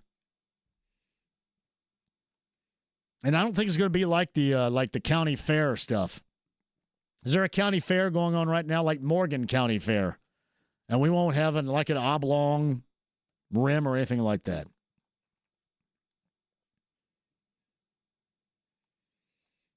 Yanni says, let us know when the Miles whining will end, asking for the listeners time to move on. With love. No. I'm not whining about it. I've come to grips with this when it happened. I'm just telling you what you're not going to see any longer. That is true. And if anybody knows what I talk about on the show, I sure as hell know what I'm talking about with that in mind. Just it. That's just something you're not going to have. Hey, you will be missed. And now you got 3 dudes playing the role. 3 dudes go at it. Hey, listen, I have high expectations for this group, minus 2 players that were incredible, especially the last 2 years in playoff runs. So, and no crying going on or whining going on around here. Maybe firm conversations. 239-1070 is that number. Andy has been on hold for more than a minute, line 2. Andy, hello. How are you, buddy? I'm doing good. How are you, James? Great, Andy. Go ahead. I just got a couple things for you. I was at the reunion game with Peyton Manning when he came back to Lucas Oil that night in October. Yep. And boy, everybody gave him the business when he came back. And they cut him too. They made him leave, which was ridiculous. Oh yeah. Yeah. Absolutely. I still wonder if things might be a little bit different with our sports here in this town if we would have kept him and let Andrew ride the bench for a couple years. But you see, you remember when I brought that up and I made fun of myself and got laughed at for that, and now years later we revisit that particular point and wonder. Yeah, I think ultimately you're probably going to have to get the most out of Luck immediately because his mind was evidently wandering someplace else away from football and playing quarterback. So you probably were lucky to get out of him early what you got out of him early, right? Absolutely, yeah. I think Miles probably is going to get the business when he comes back too. Yeah. And then something that I haven't heard talked about a lot is the Pacers going small and having Toppin and Siakam down in the post with Mathurin and Neesmith and Nembhard. Yeah. You're still going to see that too. Yeah. I mean, like you did when they benched Miles. The times they benched Miles and went small, yeah.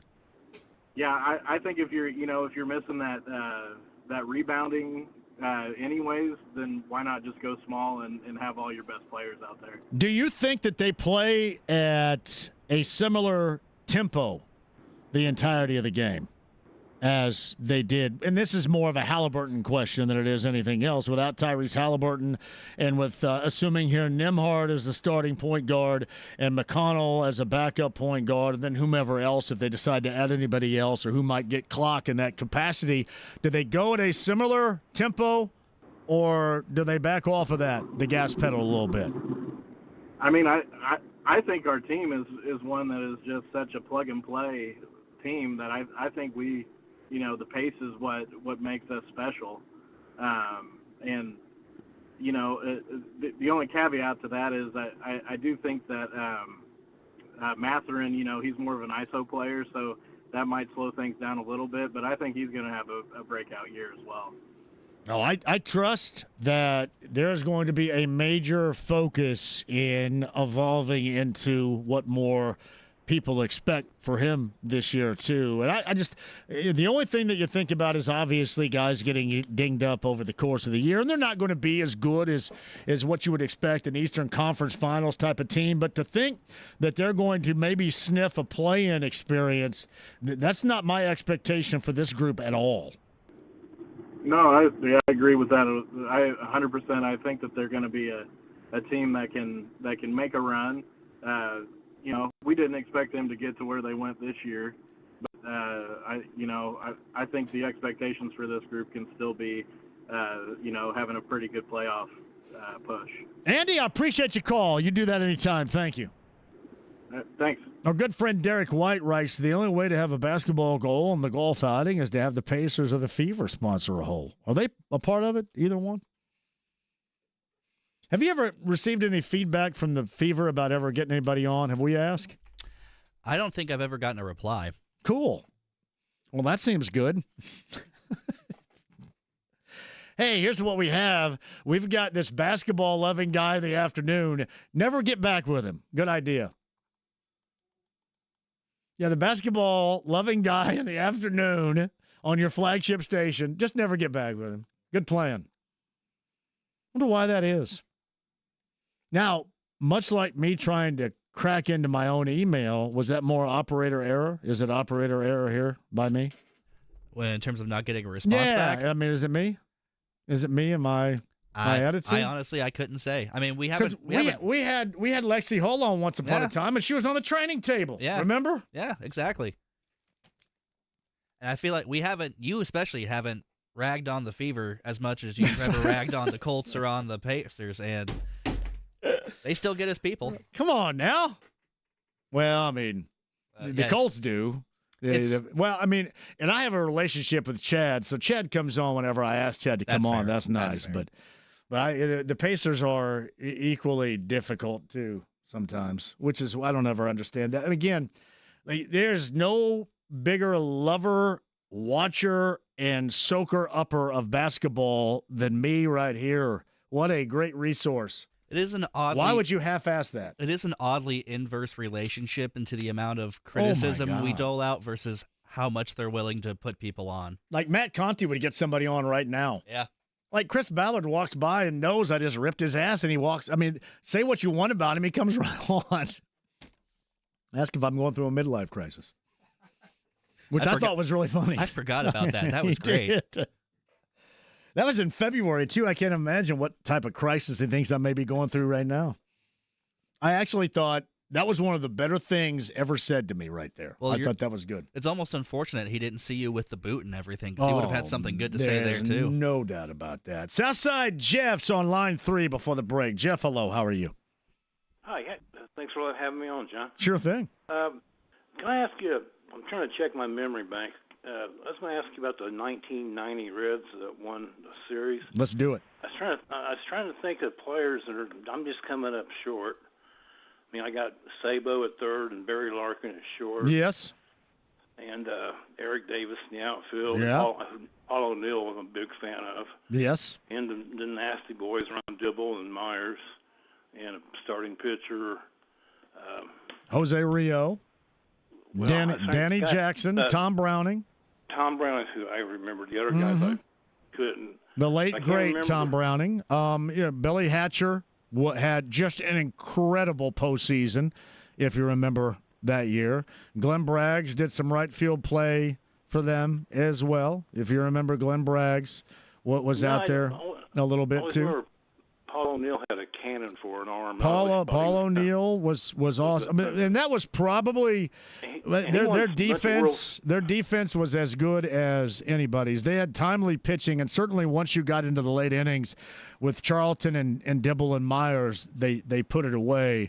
But their defense, I think, often didn't get enough credit because it was sparkling that season, and especially in the postseason.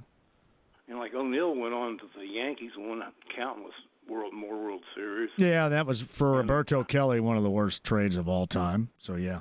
But no, you had Todd Benzinger, Hal Morris, and Todd Benzinger took turns at first. Todd Benzinger caught that Game 4 of the World Series pop-up. Yes. I think Connie Lansford hit it. I got that picture yeah. in my mind, Right. but I just couldn't remember his name. Yeah. I always thought he was a good hitter.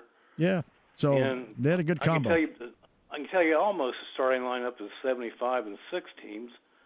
I'm about one outfielder short, but I can tell you more about that team than I can the current team. Well, I have not watched a great deal.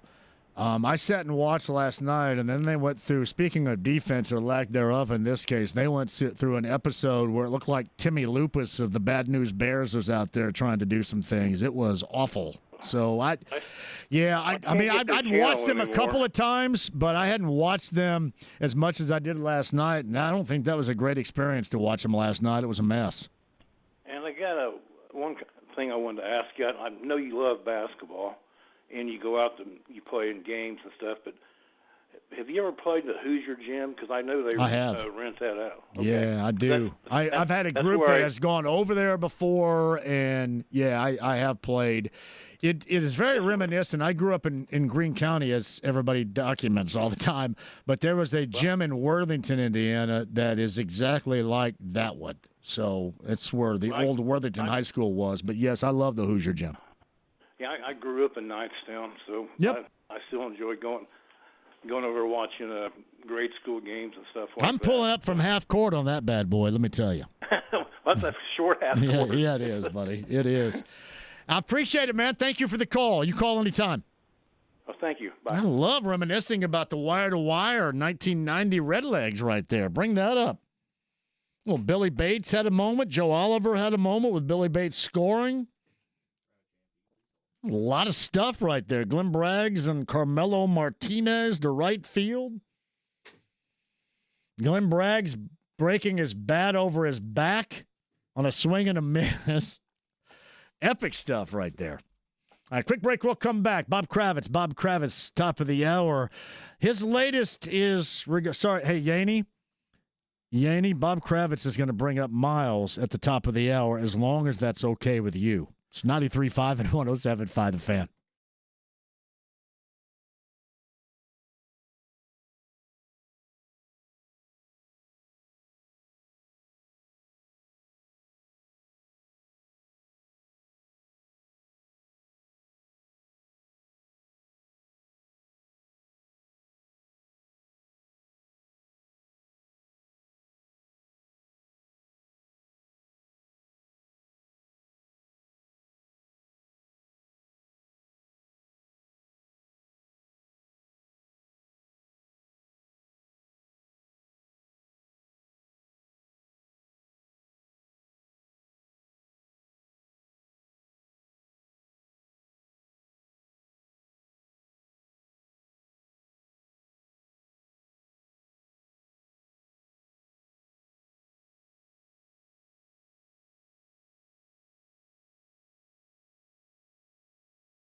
We're waiting.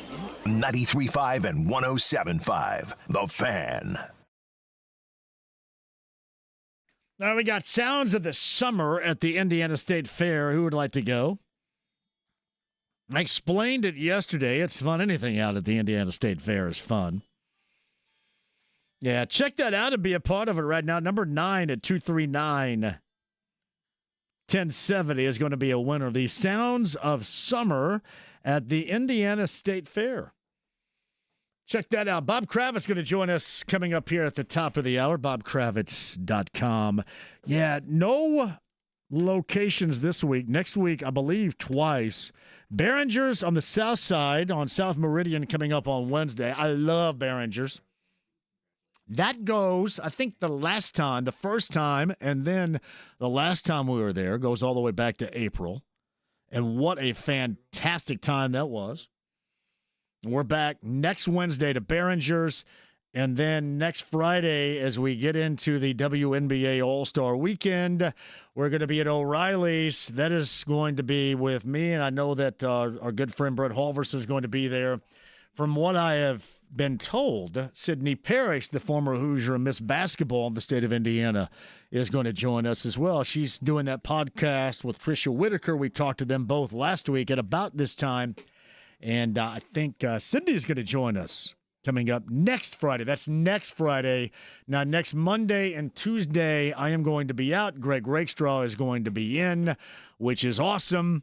But we have in-studio time with you and I the rest of the week. Brooks Barnheiser of the Oklahoma City Thunder, the second-round selection from Lafayette Jeff and Northwestern, joins us coming up on the show tomorrow. Meantime, 239-1070 is that number as James sifts through those trying to win the Sounds of the Summer from the Indiana State Fair tickets. Let's go with our guy, Paul, on line 3 at 239-1070. Paul, welcome to the show. How are you? Hey, how you doing? Hey, I need to get back with you and Jake. I got to get you money and everything else from Bob Dylan tickets way back. But what I'm saying, I just got another phone on the thing with Miles. What if they went? I mean, if you went out and so he's getting $1,800,000. $1,800,000. If you got up to 16 or 20, try to pay him that. If it'd be worth it, if he go for it, or else finding their talk on Jake's show about another guy that was a center that had an injury sort of to his knee. But if they get somebody healthy, I know you'd need them by next season to start to go in.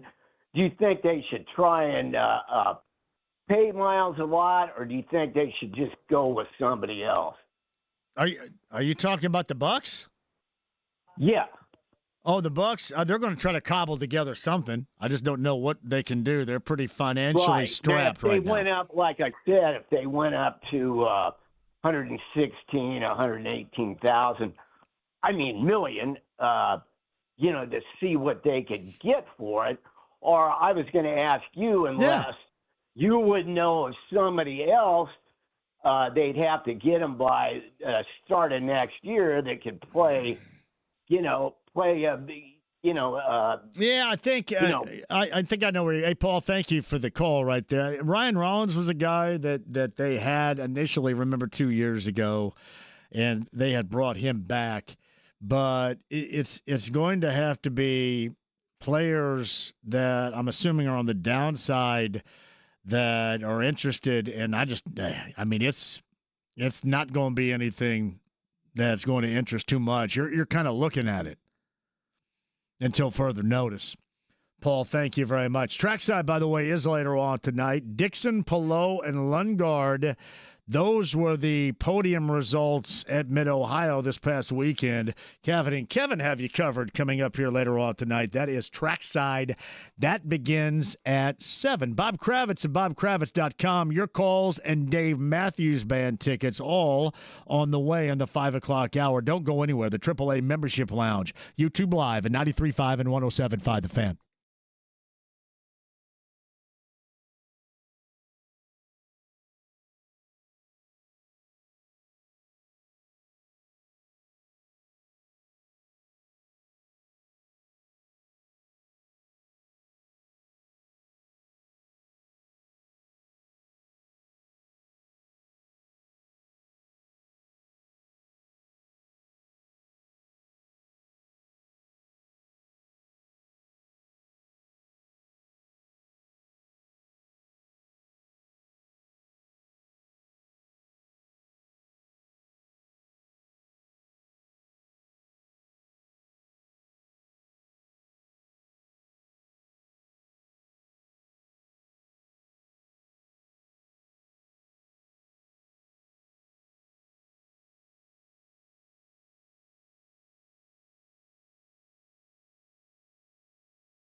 The holy hand grenade of Antioch. Right.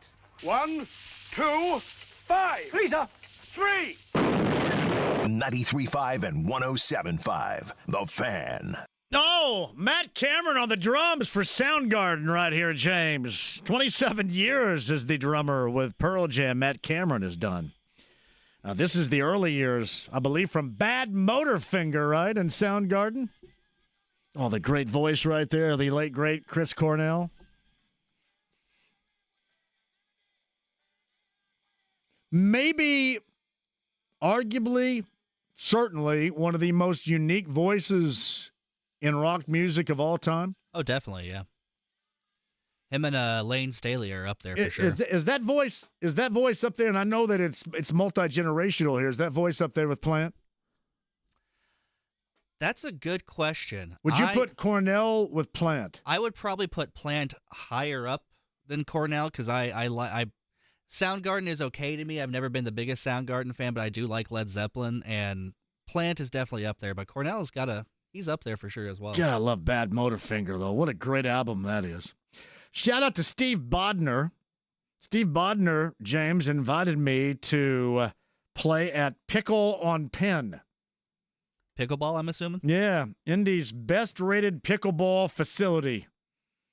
Great restaurant, bar. He wants me to do a live show there. They have a bar at the pickleball court? I guess so, There yeah. you go. Pickle on Penn.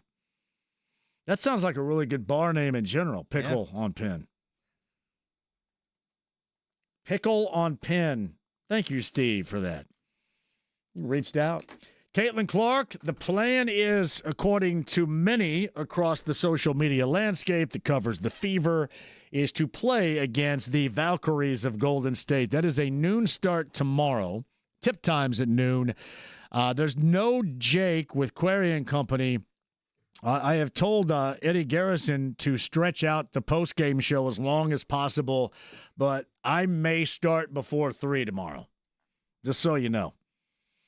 So you get the noon start with Golden State and the Fever, and the planned return, according to Caitlin Clark, coming up tomorrow. Your calls and more the rest of the hour. Don't go anywhere. This reminder coming up to about our fan golf outing presented by Franciscan Health. That's Thursday, August the 7th. Make sure you get signed up today. I have a lot of surprises built in for you, so you need to be there. 1075thefan.com. Make sure you and your friends, your buddies get together, get a foursome going, and join us coming up on August the 7th at the Legends with Ted Bishop. That is down in Franklin. Meantime, on the Andy Moore Automotive Group hotline, Bob Kravitz of bobkravitz.com joins us now. Hello, Bob. How are you? I'm tremendous. How's your foot, by the way? I haven't gotten an update. Did you blow out the Achilles, or what's the deal? I did not. Here, I have played now 3 times. It was a strained calf, and I had popped it, and this was the Wednesday actually leading up to when Halliburton had his strained calf, and it led up to that Sunday Game 7. And I got serious about taking care of it after I saw what happened to Halliburton. So right. I put on a boot and wore that thing for the better part of a week and a half, if not more, and I've slowly kind of gotten back into it. So I'll play later on tonight at about 9 o'clock. I've kind of half-assed it a little bit, but I've played a couple of different times, and things are feeling good, which for somebody 55 years of age, famous last words, but I'm feeling a lot better. So I give a shout-out to a guy that deals with the Pacers, Troy Robertson, who actually reached out to me, an orthopedic surgeon, and kind of told me exactly the protocol to take, and I did. And oddly enough, I've actually followed through with it, and I feel better. So good. Good to hear. So you're back to playing above the rim. Oh yes, very above the rim, indeed. But I love basketball so much, and it really does suck without playing it. So it was good to get back. I miss playing hockey in the most severe way. Yeah, there's no doubt. You have a certain love. Your love of hockey is as deeply rooted as my love for basketball, and I don't care really what level it is. I'm going to do it until I'm dead. I can guarantee you that. And it may happen. It may happen out there if there are no paddles available one of these days. Well, I'm glad to hear you're doing that. No doubt about that. Bob Kravitz at bobkravitz.com is joining us. Before we get into your latest column regarding the exit of Miles and the fan reaction and all that, Caitlin Clark, the planned return is coming up tomorrow afternoon around noon against Golden State, from what we hear. Right. And they started playing better. I'm not saying they're better without her, but they started playing better while she was out. And this Arie McDonald has been tremendous coming in, and doing her thing. She's been great. Natasha Howard is playing better. But I think the season completely turns around once Caitlin gets her legs under her. This is a team that's going to make a run at the title.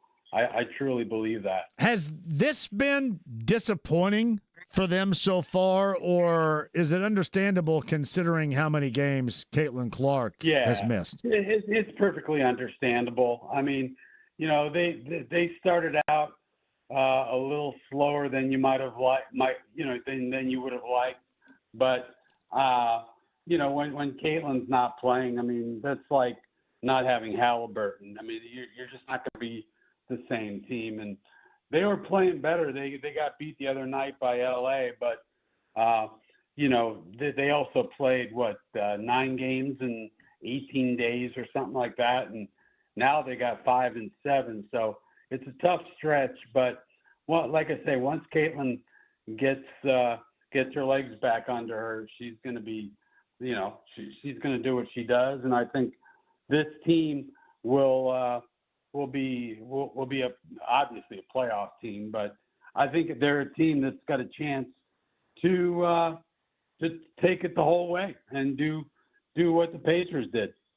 It's Bob Kravitz at bobkravitz.com. He's on the Andy Moore Automotive Group hotline, and we'll sidestep the unfortunate ending as we have seen with the Fever, and especially that with the LA Sparks notwithstanding. But has it been since the exit of DeWanna Bonner an addition by subtraction? We just saw where she signed, as we expected, with the Phoenix Mercury.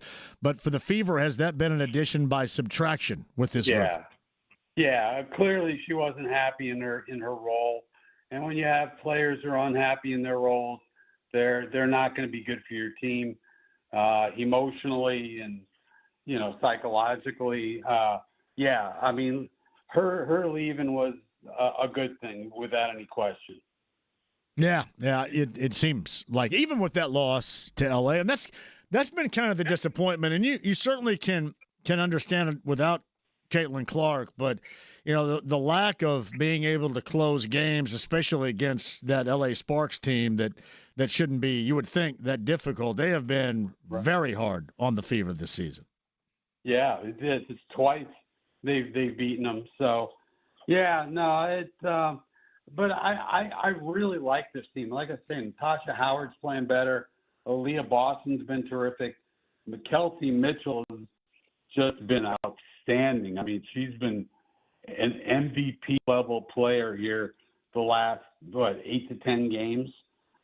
She's been shooting over 50%, averaging 20 some odd points a game. So I think they're in really good shape. They got Dantas coming back after her international deal. So I think they're ready to take off and have the kind of season that we all expected they would have. He is Bob Kravitz at bobkravitz.com. His latest is with regards to Miles Turner. And I was talking to Bobby Marks last Wednesday.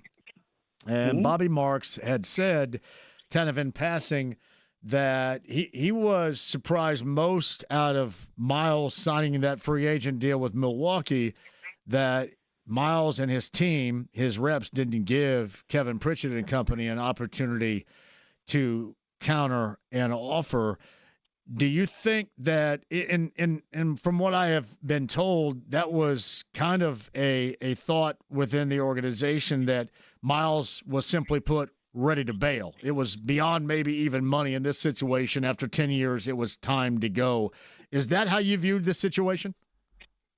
Yeah, for the most part. Yeah, I think Look, Miles it's been 10 years of trade rumors. It's been 10 years of going after DeAndre Ayton. I think he reached a point where he said, I want to be a second option, and this is my number.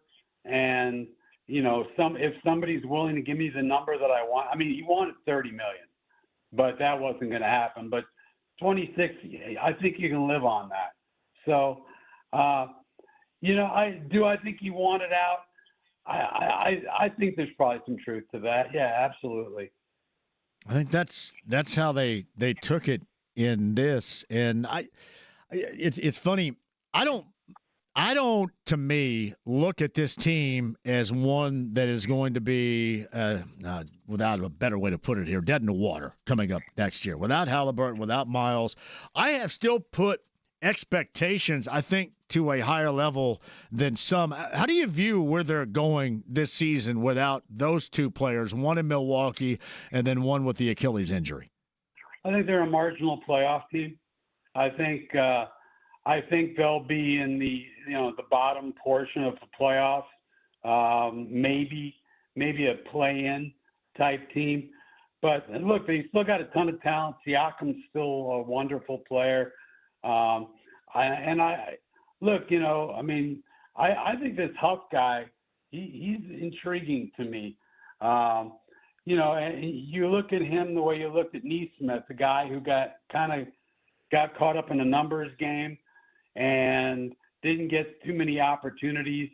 He comes here like Neesmith did and really takes off.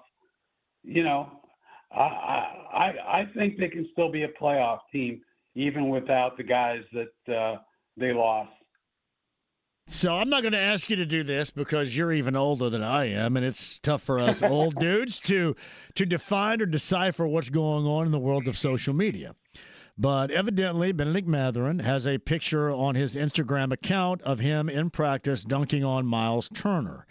And many have suggested in the world of social media, it's kind of like reading body language, that is a shot at Miles. I, however, say it isn't, because Miles always spoke incredibly highly of Mathurin, calling him the one and the dude and, the dog and all that. I think it's more of a playful thing than it is anything else. But and I'll let you answer that question, but I'll also let you go further.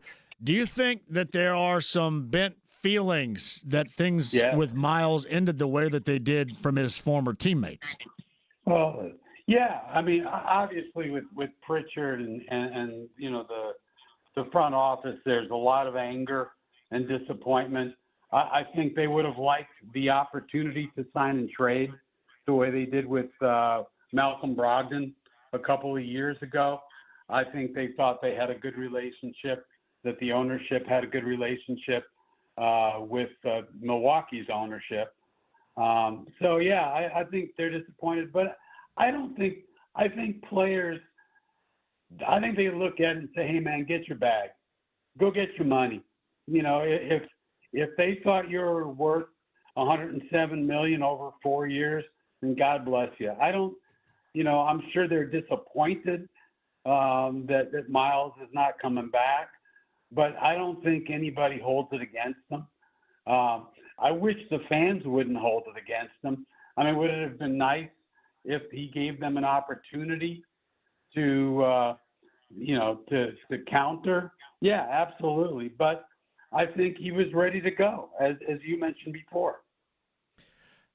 The other thing that's kind of interesting about this is the fan reaction. You have a column at bobkravitz.com about what you suggest the fan reaction should be. I've said this. I think for the most part, fans are liking the way this went down, because most of them wanted to see him gone anyway, certainly didn't want to see him paid at that level. So should there be animosity upon his return? I don't think there should be, but there will. No, yeah, there's no doubt there will be, yes. This is not Victor Oladipo. This is not Paul George. This is a completely different situation. He did look, money talks, and I guess you can say they lowballed him. We don't know the exact number. Everybody's got different numbers. I've got, I was told that it was 4 years, 20 some odd million a year. But I mean, how can you feel badly about what he decided to do? He took the cash.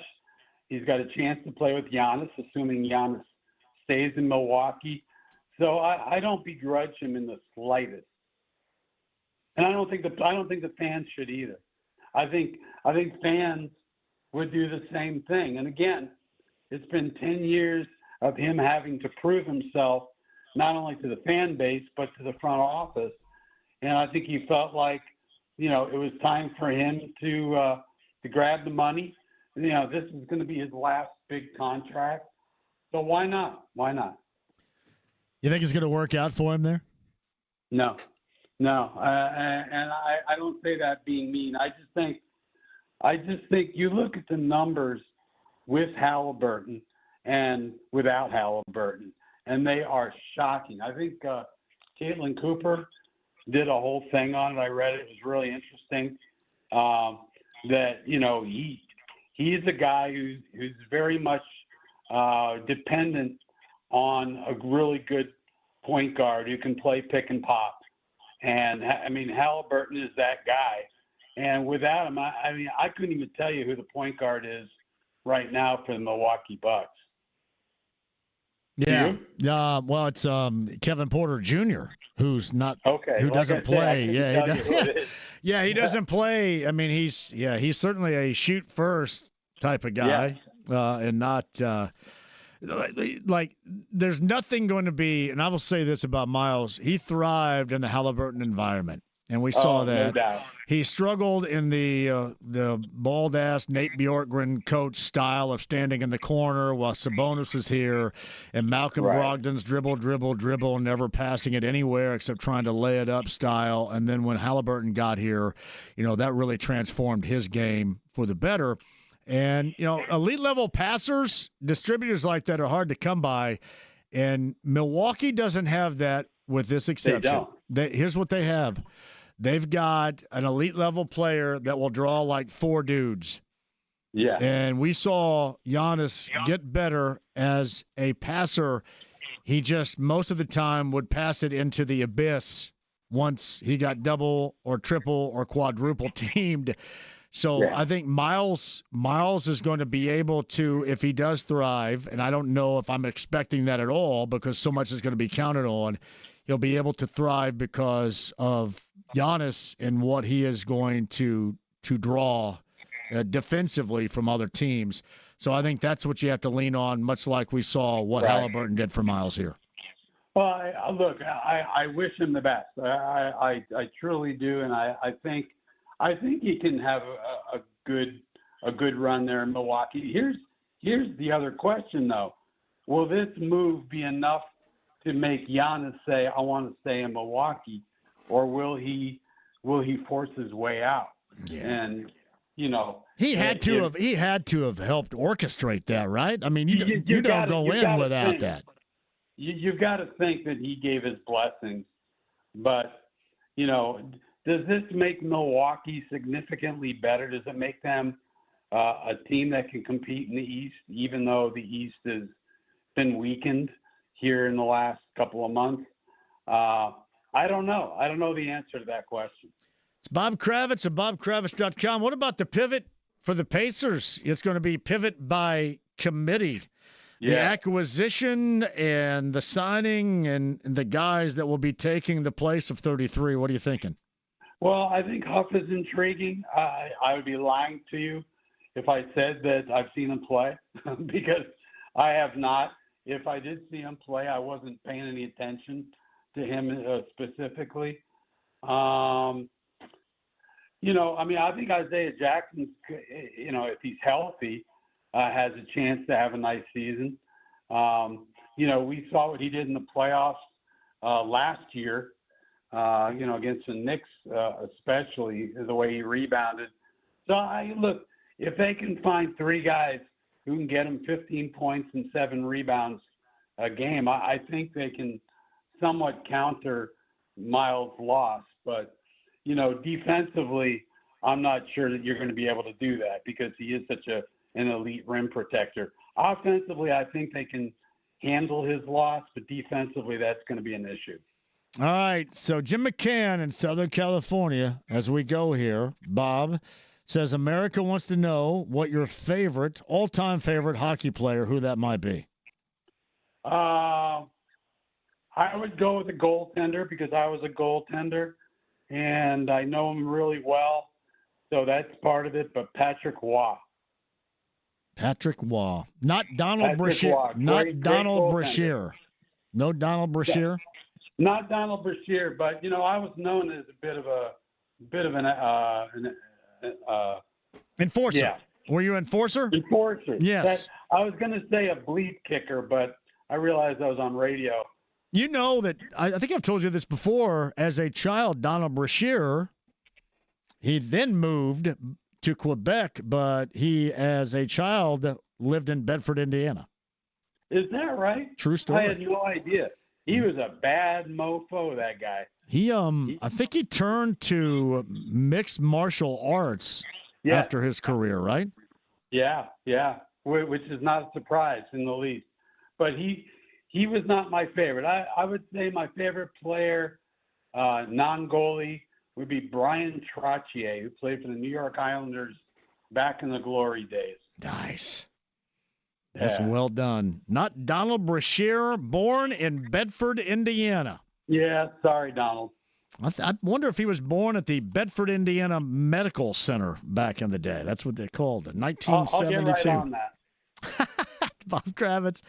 BobKravitz.com. So making sure Jim McCann in Southern California knows your favorite all-time hockey player. All right, the latest on Miles and his exits and more at BobKravitz.com. Bob, I appreciate you, man. Thank you. All right, man. Thanks. It's Bob Kravitz at BobKravitz.com. Yeah, Donald Brashear, 16-year career in the NHL. He was an enforcer. Among the NHL leaders, James in penalty minutes for 6 seasons while finishing 15th all-time in penalty minutes. He's the Vancouver Canucks all-time single-season leader in penalty minutes. He set that goal back in 97-98. And you probably remember this more than anything else.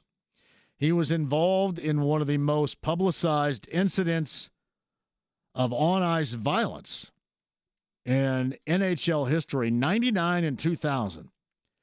Do you remember the player that he slashed in the head? I don't remember in that season. I don't remember who it was, but I knew what you were talking about the moment you mentioned that. That would be Marty McSorley. Marty McSorley. In 2000, assaulted by Donald Brashear on the ice with his stick. Actually suffered a suspension and a criminal conviction. And that was Brashear by McSorley, if you remember correctly. That was so publicized back then, but 25 years later, you tend to forget about it. Slashed in the head by Marty McSorley, and born in Bedford, Indiana in 1972. Donald Brashear, former NHL enforcer. All right, quick break. We shall return. We got Dave Matthews Band tickets to give away and calls at 239-1070, the AAA Membership Lounge, via YouTube Live at 93.5 and 107.5 The Fan.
Special message for all the kids watching at home. Stay out of trouble. 93.5 and 107.5. The Fan. Oh, this sounds like Alice in Chains right here. Them bones. Them bones. This is Dirt, right? The album? Matthews Band. That doesn't sound right, does it? You got to say Dave Matthews Band. I don't say DMB either. Dave Matthews Band tickets before the top of the hour. A moment or two to check in with you at 239-1070. JMV, thanks. Patrick Waugh and Brian Trottier. Well done. Loved you guys tossing in the Donald Brashear, Marty McSorley, and Brian Leach, too. A walk down hockey memory lane. Yeah, indeed. Hatfield writes this, Pickle on Pin is where the kitchen is located. Think they reached out to you a couple of weeks ago. Great spot. Pickle on Pin. Steve, shout out to you. It's got to be a destination location right there. Hey, JMV, I'm curious, do you think the Pacers, with the adjustments to a team that went all the way to the 7th game of the NBA Finals, gets a Christmas Day game? I do believe they will. Although, the way that you look at it, that may be a convenient excuse not to. It kind of has to be. Does it not have to be on Christmas Day? Is that not the Pacers and the Bucks? Why would that not be? If you're the NBA and you're smart, do you do the Pacers and the Bucks here? Now, granted, this is not something that is going to have nationwide impact by then, but I will say this, because it was the first of its kind financially, and the stretch and wave for Damian Lillard, and the length in which it took that Milwaukee did go to get the guy that they targeted in free agency. There's certainly going to be a spotlight on Milwaukee because of that. And they do have the elite player, certainly one of the, if not the guy, in Giannis. But should that not be a Christmas Day game? And I think it would have to be here too, right? Would it not have to be Christmas Day here with the Pacers in Milwaukee? Anybody be down with that? I'm sure you probably would. Yeah, just guessing. That's certainly a thought. I know he's been on hold for a minute. He's back. My good friend Daryl's at 239-1070. Hey, how's the journey going with the weight loss, Daryl? Down 130 pounds from 398 to 270. My brother, I could not be more proud of you. You know that, don't you? I appreciate that. It's been tough. Well, you know, you've gone through the same thing with me. But how far are you going? I want to get down to 200. My goodness. That's so well done. Do you feel a lot better, too? A lot better. A lot better. Good, man. Good. Well, keep going. Keep us updated, too. I'm very proud of you, brother. Appreciate it. Thank you. Hey, you guys were talking baseball. Just to let you know, there's a kid from Franklin High School. He was the number 1 draft pick for the Detroit Tigers in 2023. Yeah. He did make the Futures All-Star game this year. He was one of the 2 Tigers that were picked to play in the Futures All-Star game. That would be one Max Clark, and thank you for that reminder, because I have to have James get him on the show at some point too. Yes. I think the talk is he's probably going to get promoted to AAA by the end of the year. That is, he's got that's a good RBI. reminder right there too. When do they expect him up? Would I mean, they're going so well. When they expand the roster, would they maybe add him in September? I'm not sure. I mean, he's hitting very well. He's got 50 RBIs, batting 277, I think. So probably still a little bit early, especially with the type of season the Tigers are having, right? Oh, yeah, Tigers are just that Screwball guy he's leading the league in strikeouts right now. I mean, that's money betting him over strikeouts. The interesting thing about it, they have a 14-game pre-All-Star break advantage right now in the AL Central. It is an amazing run. There's nobody in the general vicinity of them. Nope, they're playing very good baseball. Darryl, what else you got? Max Clark is a good call by you right there. That's it, brother. Just got to get back on the road and make some money. You got it. Hey, congratulations on the weight loss, too. Thanks, brother. You got it. Yeah, very happy regarding that. The injury report is indeed out, and there are no injuries. So Caitlin Clark should be good to go, as she talked about a little bit earlier today against Golden State. That's a noon start tomorrow.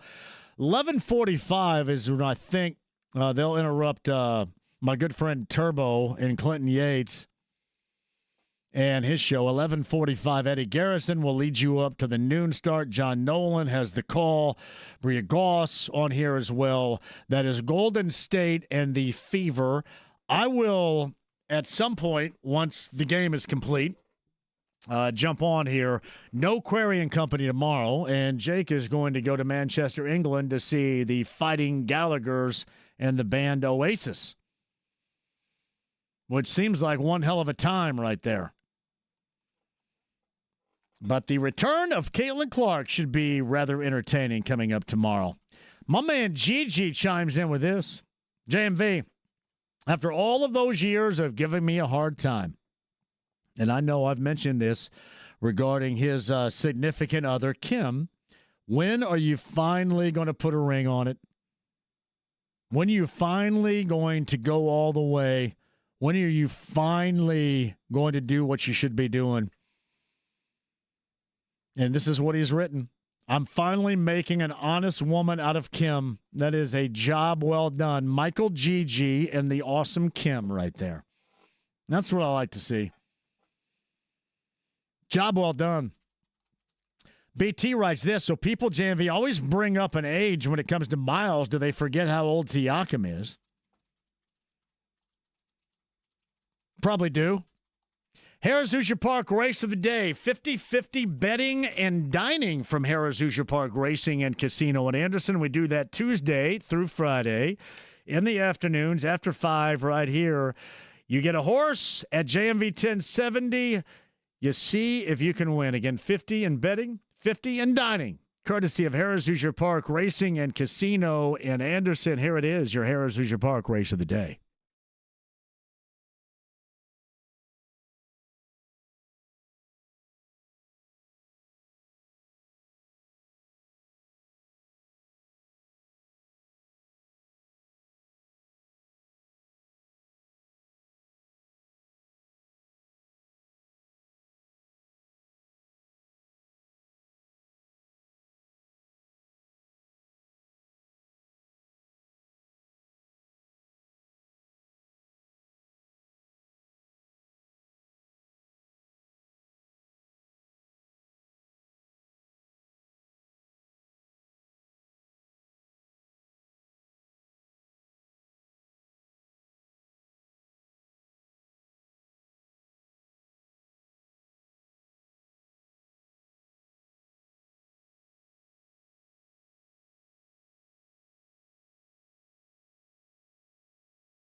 The band back together.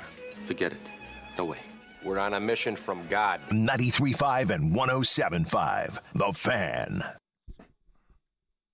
No, this sounds like Dave Matthews Band right here. This is James' favorite song. He likes it very much.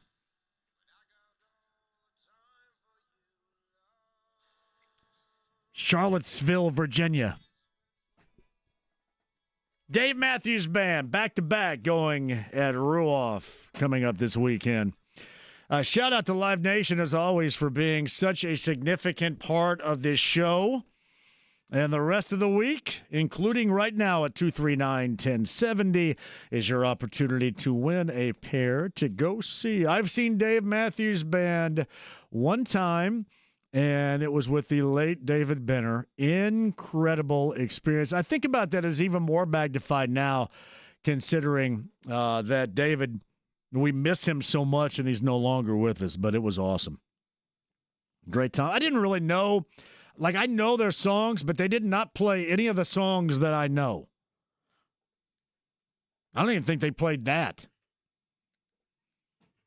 Number 9 at 239-1070. We'll do it again tomorrow if you don't win today. And check out for the ticket availability right now. Hey, speaking of which, Harris Leisure Park race of the day. Charlie was your winner. The horse Fox Valley Jasper paid $11 on a $2 bet. $2 exacta was $47.40. The 50-cent trifecta was $69.40. That is your Harris Hoosier Park race of the day. Charlie, shout out to you. You're the winner. And with that, 50-50 in betting and dining from Harris Hoosier Park Racing and Casino in Anderson will be yours. And standardbred horse racing goes on now through November at Harris Hoosier Park Racing and Casino in Anderson. We'll do another race of the day for you tomorrow afternoon after 5. So watch for my X message at JMV 1070 and make sure you have your horse for the Harris Hoosier Park race of the day. Shout out to my good friend Doug, who sent me this. Evidently, it is the 32-year anniversary. To what? 32 years. On this date, 32 years ago, filming began in Frankfort, Indiana,